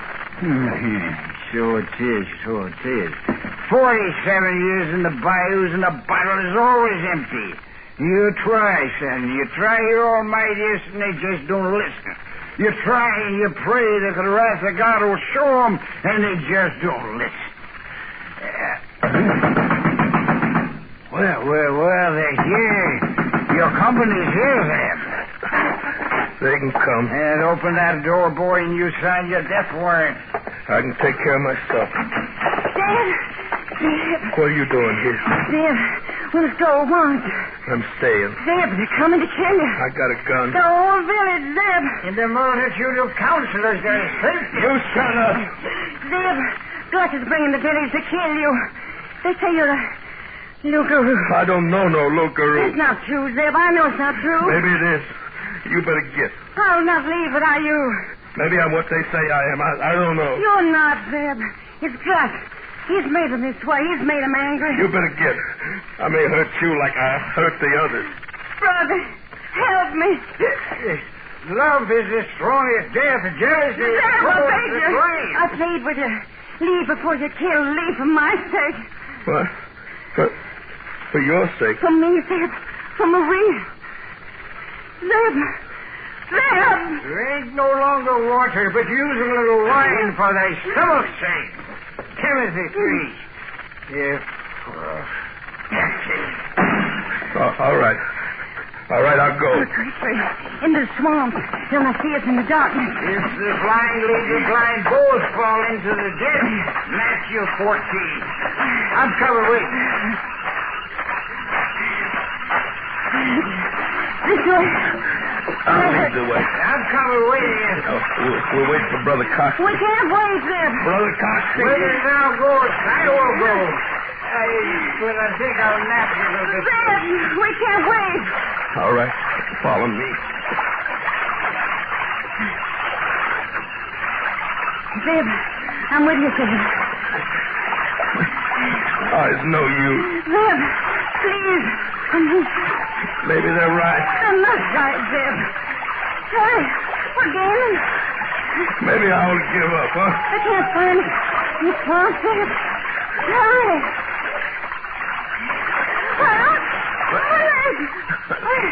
Marie. It's no matter. You go without me. You cut your leg. Go without me, Zeb. It's your life. Oh, it's no use running now. There. Have your match. What? A match? Quicker. Here, Penny. It's our only chance. Here.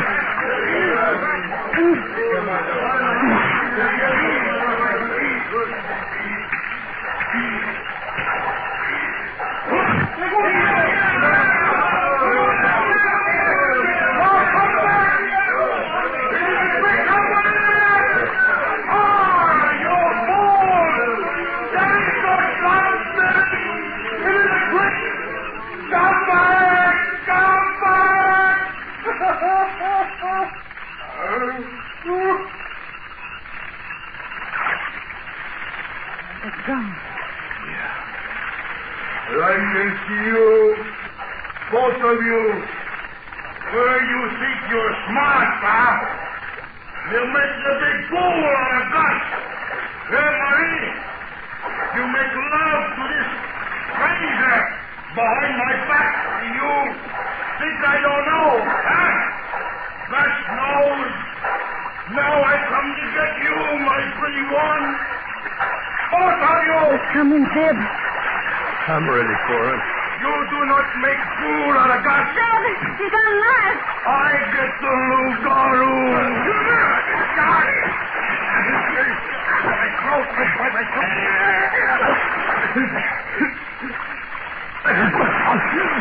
No, I ain't no Lookaroo. No. I ain't no Lookaroo.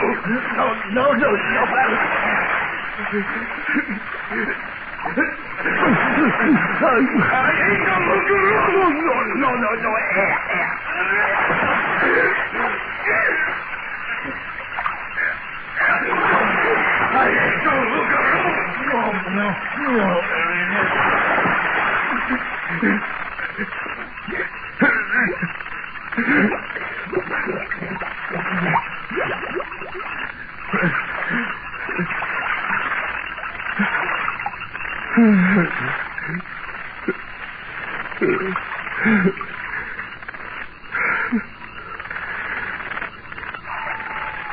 He's dead. I killed him.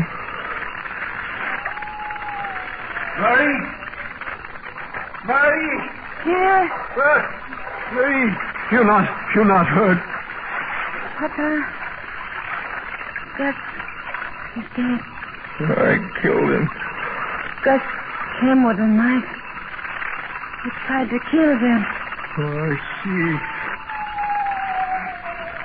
The others. They gone? They've gone. Will they come looking for us? No. They fear the evil swamp spirit. Can we go back now, Papa? Yes. Gus was the evil spirit. And the little guru is dead.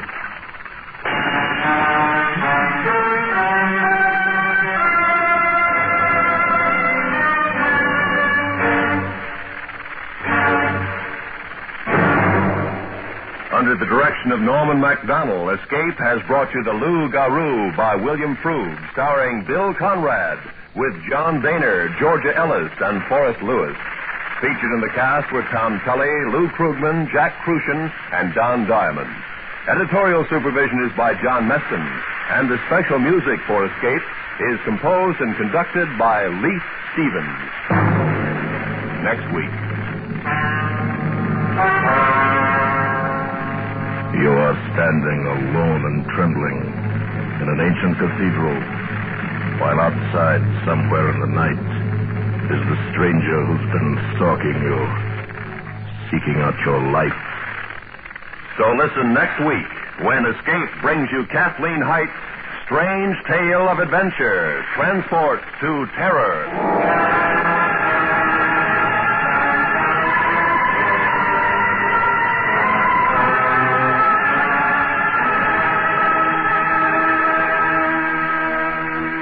Agnes Moorehead, the First Lady of Suspense, makes her 19th starring appearance tomorrow night on CBS Radio Suspense. Don't miss Agnes Moorehead in Death and Miss Turner tomorrow night over most of these same CBS radio stations. Stay tuned now for Robert Trout and the News, which follows immediately over most of these same stations.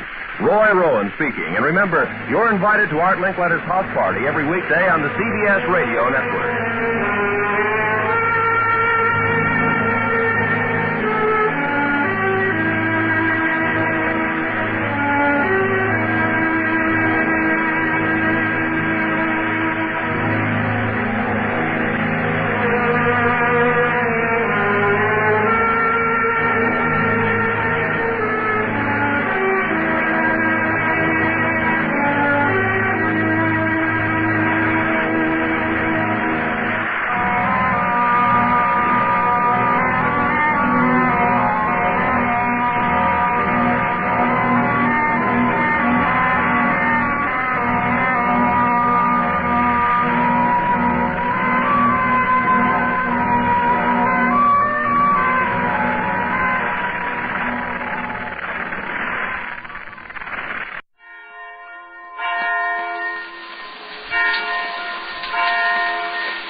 Instant Ralston and regular Ralston, the hot whole wheat cereals in the red and white checkerboard packages, present Space Patrol! High adventure in the wild, vast reaches of space. Missions of daring in the name of interplanetary justice. Travel into the future with Buzz Corey, Commander-in-Chief of the Space Patrol! In today's transcribed Space Patrol adventure, Buzz and Happy, helpless from the effects of a paralyzer ray, are in a lab ship out beyond the Jupiter orbit. Sure gave us a stiff charge with that ray, Commander. It isn't even beginning to wear off. Yes, and every second we lie here, Rinker and Betts are getting farther away. What's that? That equipment over there. The equipment? But I just connected it. Rinker must have hooked it up again. When that electrical charge builds up, this whole lab ship will be blown to pieces. We'll return in just a moment with today's exciting Space Patrol adventure, The Wistful Wizard of Neptune's Moon.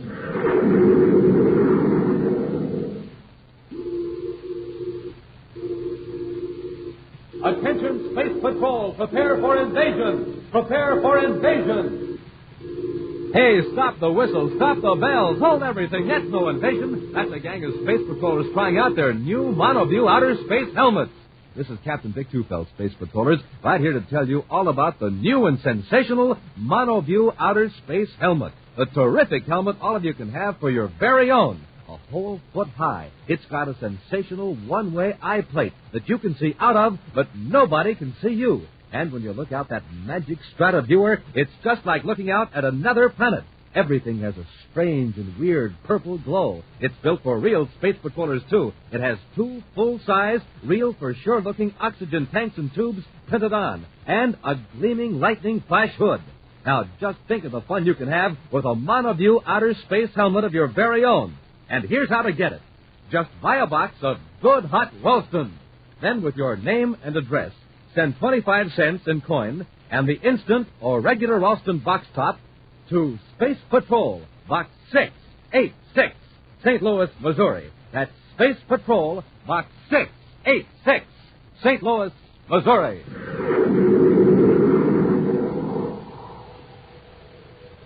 And now, today's Space Patrol adventure, the Wistful Wizard of Neptune's Moon. Commander Corey and Cadet Happy are making a brief tour of inspection of the spaceship emergency repair base on Neptune's second moon. In the routine life of the maintenance crew on this remote base, even an official inspection is regarded as a welcome relief from monotony. Right now, in the small recreation hall, the crew is putting on an informal home talent show in honor of Buzz and Happy. The 2 space patrollers are watching with amazement as an amateur magician completes a baffling trick. Hey, this guy is great. What's his name, sir? He was introduced as Wistful Wilbur, the Wizard of Neptune's Moon. He acts as though he didn't know what he was doing, but he's terrific. For my final trick, gentlemen, I'll need a volunteer from the audience. Will one of you men kindly come out here? Anybody. It won't matter because I've never tried this trick before in public. Cadet, would you mind? Me? Go ahead, Happy. Oh, okay, sir. Right out here, Cadet. What do you want me to do? Oh, just lie down on the bench. Sure, okay. And now, gentlemen, when I say the magic word, why, the cadet here will rise up in the air and stand there till I tell him to come down. Now, watch closely. Arturus Kazan, rise. What's happening? Hey, let me down. You see, the cadet floats in midair. Thank you. Cadet, you may descend. Smoking rockets, what a sensation. Well, gentlemen, I got to get back to the work at the shop, so that concludes my part of the performance.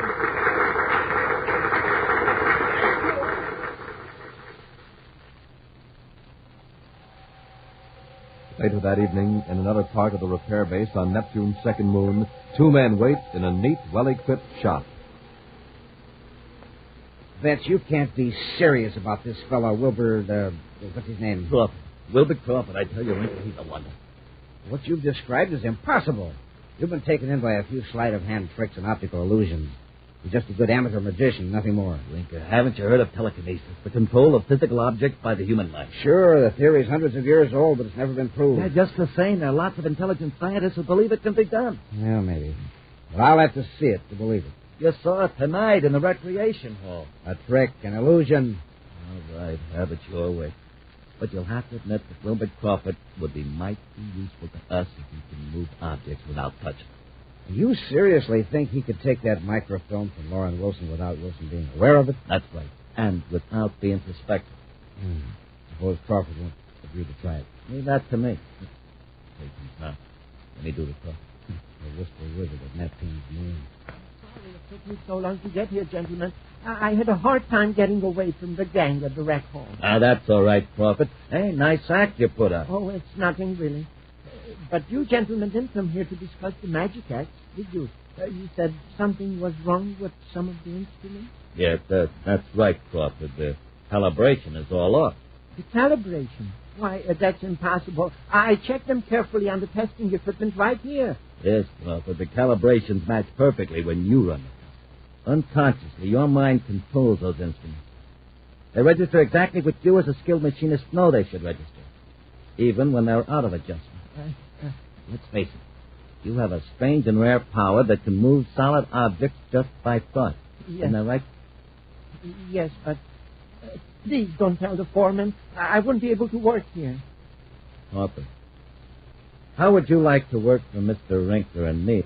You mean you're willing to take a chance on me? Sure. We'll take you to Neptune tonight. You can fly the Terra in style. In a space flight passenger special. That sounds wonderful. Terra. Is that where your headquarters is? No, but we'll meet you there. There's a little side job we'd like to have you do on the way. It's right up your alley. Oh? You see, Mr. Betts and I have been cheated by a man named Wilson, Loren Wilson. He has something that belongs to us. Why don't you go to the Space Patrol? No, that wouldn't do any good. Wilson's too clever. If you can get our property away from Wilson without any trouble at all. What do you mean? You'll be aboard the same passenger ship as Wilson. Without any risk at all, you can concentrate on... 2 days later, in his central office on the man-made planet Terra, Commander Corey listens gravely as a prominent industrialist tells a strange story.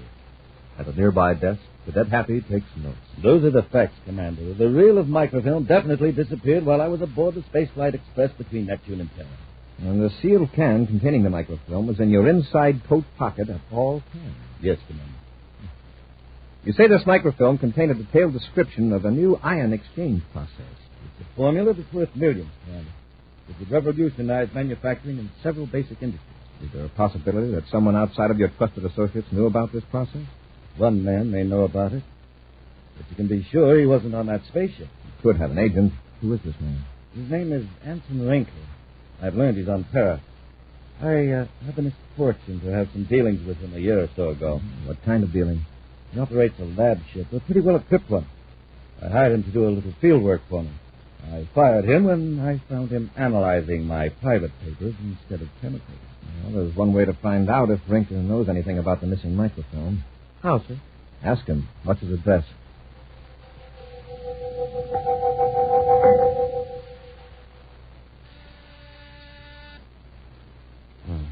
Bet you expecting anyone? No. Maybe it's a client. Maybe you probably better step into the next room. Sure, Mr. Rinker. Leave the door ajar, Betts. This turns into a business deal. I'd like to have a witness. Sure, Rinker. I get it. Oh. Yes, gentlemen? I'm looking for Anson Rinker. That's me. Something wrong? I'd like to ask you a few questions. I'm Commander Corey. Yes, Commander. Come in. Thanks. Come on, Happy. Yes, sir. Rinker, do you know Loren Wilson? The manufacturer? Yes. Nothing happened to him, I hope. He was robbed. Oh? Surely you don't think that... If you know nothing about the robbery, then you wouldn't object to taking a brainograph test. A brainograph test? Now, see here, I Commander. guarantee that we'll ask you only one question. I'll tell you what it is right now. Do you have any knowledge of the theft of a roll of microfilm belonging to Loren Wilson? Now, will you come down to headquarters and submit to that one question on the brainograph? Well, this comes as somewhat of a shock, as being suspected of such a crime. I'd like Hear a that, moment Crawford? to think about it. We've got to get Mr. Rinker out of this. But if that microfilm is really Mr. Rinker's and not Mr. Wilson's, the brainograph will prove it. Don't you see? Wilson and Corey are in a conspiracy. Wilson will use his money and influence to show that he's just the victim instead of the real thief. And you'll be arrested along with poor Mr. Rinker. But I didn't do anything wrong. I was only helping Mr. Rinker get his own property back. Just try to prove that. Look, we've got to stop Corey. But they're armed. Now, yes. But I think you could do something about them. Huh, Corbett? You want me to... Right. Now, Mr. Rinker, are you coming with us? I'll ask my partner. Betts, should I go along? I don't think it'll be necessary, Mr. Rinker. Thank you, Betts. I'm staying here, Commander. You had your chance to come willingly, Rinker. You can both cover it, Happy. Yes, sir. Commander, my ray gun's gone. And yours is gone, too, isn't it, Commander? However, Mr. Betts is armed. Get Rinker, Hap. Let him have it, Betts. Ah, splendid work, Betts. You too, Crawford. You disarmed them from clear across the room. Now, come on, let's get to our ship and blast off while Corey and the cadet are unconscious. We'll return to Space Patrol in just a moment. Ready, Captain Cecil? Got your helmet? Helmet set. Ice plate in place? Check. Oxygen tanks full up? Check again, Space Patroller. Then helmets on and let's go. Yes, sir, Space Patrollers. We're off on a trip to the Purple Planet. How do we get there? Just by putting on our Montague outer space helmets. And, gang, when you put on your own space helmet, you'll be looking out on another world. A weird, strange purple planet. You can look out, but that magic one-way eye plate won't let anybody else see in. The Montague outer space helmet is a whole foot high. It fits just anybody. And it's equipped with 2 full-size, honest-to-goodness-looking oxygen tanks printed right on. And a neat lightning flash hood. It comes in real space colors, too. Red, yellow, green, and black. Yes, it's sure terrific, so you better get yours right away. Just buy a box of good hot Ralston. Then with your name and address, send 25 cents in coin and an instant Ralston or regular Ralston box top to Space Patrol, Box 686, St. Louis, Missouri. This offer good only in the USA and may be withdrawn at any time. And now, back to our Space Patrol adventure, the Wistful Wizard of Neptune's Moon. Wilbur Crawford, a precision machinist, possesses the rare power of controlling the movement of objects by sheer thought. Through trickery, Crawford has been persuaded to use this strange talent to steal a microfilm description of a valuable chemical process from Loren Wilson, a prominent industrialist. When Wilson's suspicions led Commander Corey and Cadet Happy to the apartment of Anson Rinker, chief conspirator in the theft plot, the gullible Crawford was induced to disarm Buzz and Happy by means of his weird control over matter. Then Rinker's partner Betts drew a ray gun, rendered the Space Patrollers unconscious, and the 3 men escaped. It's now an hour later, and Buzz and Happy are shaking off the effects of the ray gun. You know one thing, Hap. Rinker is behind the theft of Wilson's chemical process. Yeah, and that magician Crawford must have done the actual stealing. Now, we won't find a solution standing here talking. Rush back to headquarters and send out an all-planets alarm for the 3 of them. Meantime, far from the regular space lanes, a spaceship blasts through the void. 2 men watch the rear viewscope anxiously, while the third sits in moody silence. Finally, Wilbur Crawford raises his head. I've been thinking it over, Mr. Rinker. I don't want to run away. Don't be foolish, Crawford. You realize what'll happen if the Space Patrol finds you? I don't care.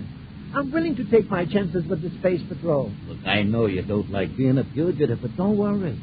When we sell Wilson's chemical process, we can hide out in style the rest of our lives. Wilson's process? Then you were lying to me. I wasn't getting back something that belonged to you after all. I guess I gave it away, Rinker. Sorry. It's time our wizard here got wise to himself anyway. Crawford, you've got a talent we could use. So we used it. You'll never use it again, and neither will I. Oh, I think we will. You've got a younger sister, I believe. Sister? I don't know what you're talking about. Your sister Verna, a math teacher at Lowell City High School on Mars. Lovely girl. Plans to get married next summer, I understand. What's my sister got to do with this? Nothing. Except that I'm going to contact one of my men on Mars and suggest that he look after Verna. You leave her alone, do you hear? Just behave yourself and cooperate with Mr. Betts and me, and nothing will happen to your sister. What do you say, Crawford? What are you going to do with me? For the time being, we'll stay out here beyond the regular lanes. Then we'll go to Mars and transfer to my lab ship. By that time, the Space Patrol will figure we're headed toward one of the outer planets. Then we're going to hide out on Mars, eh? No. We'll head for Mercury. We'll leave Mars as soon as we can. You aren't going to try to land in Lowell City, are you? Of course not. My lab ship is several DUs north of the city, near the old bauxite mine. But you don't have to worry about that, Crawford. Now, just do what you're told, and you'll keep your sister in good health. Yeah. Turn on the spacer phone. Betts will put through that call our man in Lowell City. Okay. Hey, what are you talking about? The space phone's already on. You just flipped the switch yourself. I did? I guess I must have. Funny how an action gets to be automatic. Rinker aboard Space Cruiser NP. In Space Patrol headquarters on Terra, Commander Corey gives Cadet Happy a printed copy of a space-phone conversation picked up by the monitoring station. Well, where was the spaceship that was sending this? 400,000 DUs from Terra, 70 degrees above the plane of our orbit. What's our next move, sir? I've already assigned 3 of our Mars agents to guard Crawford's sister, Verna. He'd better be getting to the spaceport. He's going after Rinker, huh?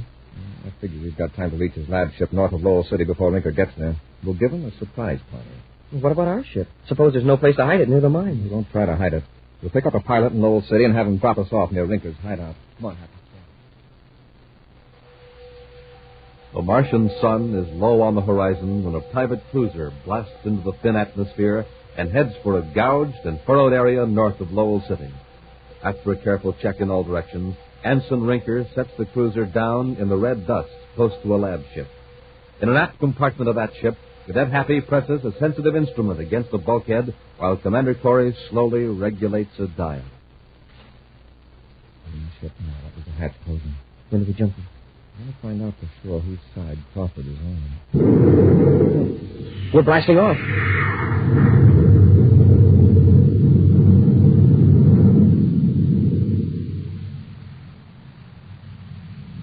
Just make yourself comfortable here in this compartment, Corbett. Wait if you like. A long way to Mercury, the Vector Witness. Why can't I go up to the control compartment? Because Mr. Rinker thinks you'll be better off back here where you can't see the instrument. Something wrong, Rinker? Plenty. Then let's get back to the control. Well, the ship's okay. It's on automatic. But the space patrol's onto us. Huh? I just got a spaceophone message from a man who was to pick up Crawford's sister. That's the space patrol is guarding her. Our man was almost captured. I don't get it. How'd they find out where we were going to? Unless Wonder Boy here. Sure, he turned our spaceophone transmitter on when we were in the other ship. I might have known it. Crawford, I ought to not... Better not bet. The space patrol knows everything now. You don't have a chance. I'm not giving up that easy. They don't know everything. They'd be looking for the lab ship. Now, what if... Hold it. Huh? Don't let Crawford know what we're going to do. With that remote control mind of his, there's no telling what he can do. Yeah, you're right. Well, I'll just fix that. There, he can't do anything when he's unconscious. Now, here's what you're... Working now, huh? Here, I'll turn up the gain. That little scout ship will move. Sure it will. Put up at the Wistful. Just leave it, Uh-huh. But we'll make sure he won't give us any more trouble. There are a lot of chemicals in the lab compartment, enough to pull this ship apart, you think? We'll rig up something to blow up the ship after we get away. And I know just the kind at the time the explosion come on. Those murdering rats. Now's the time to get them. Wait, Happy. They know this lab layout. We don't. If we rush them now, they may try something desperate. Moments pass, tedious moments that seem like hours. Then, through the sonic detector, Buzz and Happy hear voices again. Now's the time to cut loose in the scout ship. No, not yet. Put a few more hundred DUs between us and Mars. All right, Happy. Let's get to the lab compartment. Bring the sonic detector along. Yes, sir.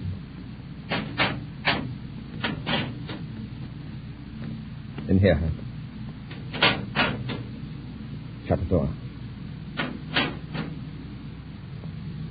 Is this what they're going to blow their ship up with? What they plan to use. This device here builds up an electrical charge very gradually, at a steady rate.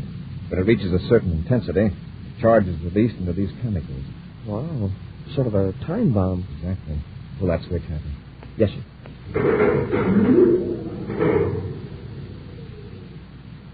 Now let's work our way up to the control compartment and take care of that. Look, isn't it about time, Rinker? Yeah, we might as well get going. I'll go back to the lab and boost the current a little. Well, that's been worrying. What if you miscalculate? I know what I'm doing. I'll readjust the charge so we'll have half an hour to get clear of the ship. Somebody's in the corridor. I heard it, too. It's Crawford, too. I doubt it. Well, you open that door fast. I'll be ready with the paralyzer later. Okay. Ready? Now! Commander, they've seen it. You're too late, Corey. Nice going, Rinker. Yeah, it was close. Well, Crawford's going to have company during his last moments anyway. Yeah. The commander-in-chief, no less, and his cadet. Moments later, Rinker and Betts, far out in space, are in their tiny scout ship. And in the doomed lab ship, Buzz and Happy are regaining the use of their vocal cords, even though the paralyzer ray still numbs the rest of their bodies. At least we got off better than Crawford did. They must have slugged him. Look at his head. He's out cold. You ought to be able to move in a few minutes, Hap. Then we'll get to the controls. What's that? The equipment over there. The equipment? But I disconnected it. They hooked it up again. That electrical charge builds up, this whole ship will be blown to pieces. Smoking rockets by the looks of those sparks. Well, it won't be long now. Commander, Crawford's coming too. Crawford. Crawford. Yes. What happened? Crawford, do you hear that? It's a time bomb Rinker sent. And if you don't get up and pull that switch, we'll be blown up. I can't move. Oh, sure. They gave you a blast with a paralyzer ray, too. Crawford, there isn't much time left for any of it. I know. And I want to get it all off of my chest. I stole that microfilm from Wilson, but I didn't think it was rightfully his. That's the truth, honest. I believe you. How did you do it? Rinker and Beth called it telekinesis. The power of the mind to control matter. Crawford, try it now. Try it on that switch. Switch? What switch? That big one at the bottom of the control panel. You better hurry. Right, Happy. Let's concentrate. Hey, you did it. You did it, Crawford. Elsewhere on their tiny scout ship, Rinker and Betts cruise on low power, waiting for a distant flash that will tell them that Buzz, Happy, and Crawford have been destroyed. You must have miscalculated, Rinker. The ship should have blown up by now. I don't understand it. Hey, Rinker, look. The rear view's gone. There's a spaceship. Confounded Betts, why weren't you watching? Look, I've been looking for the explosion.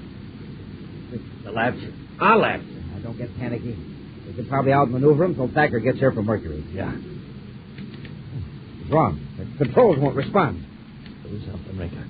Corey's almost close enough to pull us in with the magnetic holding field. What's the matter with these controls? Commander Corey aboard lab ship ML-284. Holding Anson Rinker aboard scout ship. Cut your power. Corey, all right. What are we going to do? When I cut your power, Rinker, try to fight the magnetic holding field. You'll pull the skin right off that little space boat. He's right. He's right. Do what he said. Yeah. All right, Corey. You win. But if these controls hadn't fouled up... They didn't foul up, Rinker. They worked beautifully. They were operated from this ship. What? That's right, Rinker. And here's the fellow that helped capture you. The Wistful Wizard of Neptune's moon. You can have this wizard business. From now on, I'm just a plain wistful mechanic. An action preview of next week's exciting Space Patrol adventure in just a moment. Hey, Space Patrollers, what's that? What's going on over at the Brown's house? Uh-oh, I know now what the trouble is. Jimmy's got his monoview outer space helmet on. Hi, Captain Two-Fells. Even my own dog doesn't know me with my new helmet on. Just got it this morning. Sure is swell. That's right, Jimmy. You can see out. But nobody else can see in. Fooled 3 of my pals already today. Yes, that two-way mirror strataviewer will do it every time. Feel like a real spaceman, too, with oxygen tanks, breathing tubes, and lightning flash hood printed right on. Yes, and you look like one, too. Now, how about you, Space Patrollers?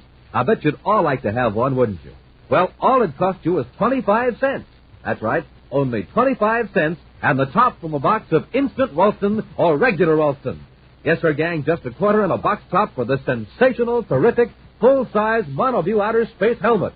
So buy a package of good, hot Ralston today. And then with your name and address, send 25 cents in coin and the instant or regular Ralston box top to Space Patrol, Box 686, St. Louis, Missouri. That's Space Patrol, Box 686, St. Louis, Missouri. Attention, all Space Patrollers. All Space Patrollers. Attention. This is your commander with big news that you've been waiting for. News about the Name the Planet contest.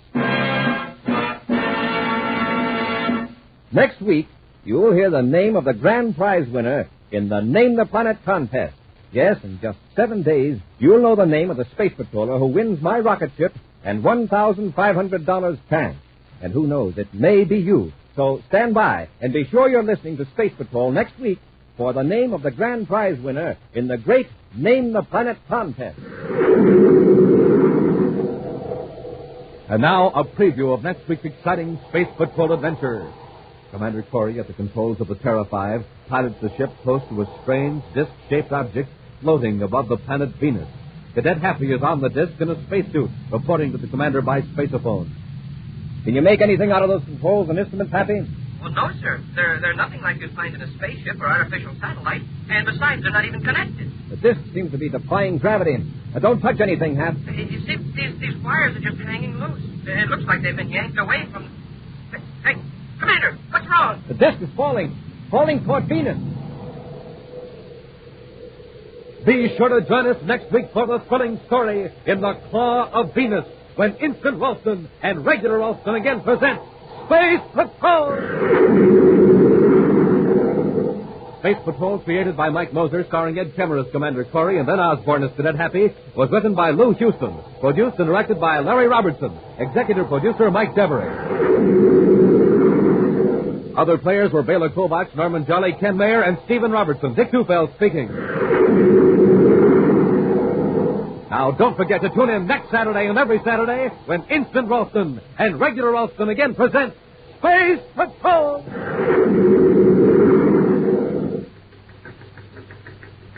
This is Dick Tufeld in Los Angeles, reporting on the first airplane with swept-back wings used in the U.S. Air Force, North American's F-86 Sabre jet fighter.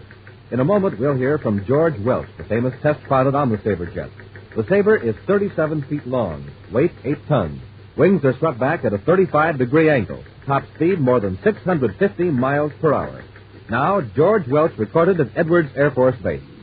I was lucky enough to fly the F-86 Sabre jet for the first time. The first time up, or the 50th, every flight is important. That's why I have to keep in top shape. I like to eat good food with lots of energy in it. Rice Chex and Wheat Chex meet that test, and they taste exactly right. I think you'll like them, too. No other cereal, puffed or flakes, contains so much nourishment in such concentrated bite-sized form. So take a tip from George Welch, Joe Lynch, and other top test pilots. Make your cereals Rice Chex and Wheat Chex. And here's big news. Inside of Chex, you now get a thrilling new Space Patrol trading card. Flip 'em, collect the entire set of 40. 3 Space Patrol trading cards inside of Rice Chex and Wheat Chex. Be sure to see another exciting Space Patrol story on your local ABC television station. Consult your local paper for time and channel. This program is broadcast for Armed Forces overseas through the worldwide facilities of the Armed Forces Radio Service. Space Patrol came to you transcribed from Hollywood. This is ABC Radio Network.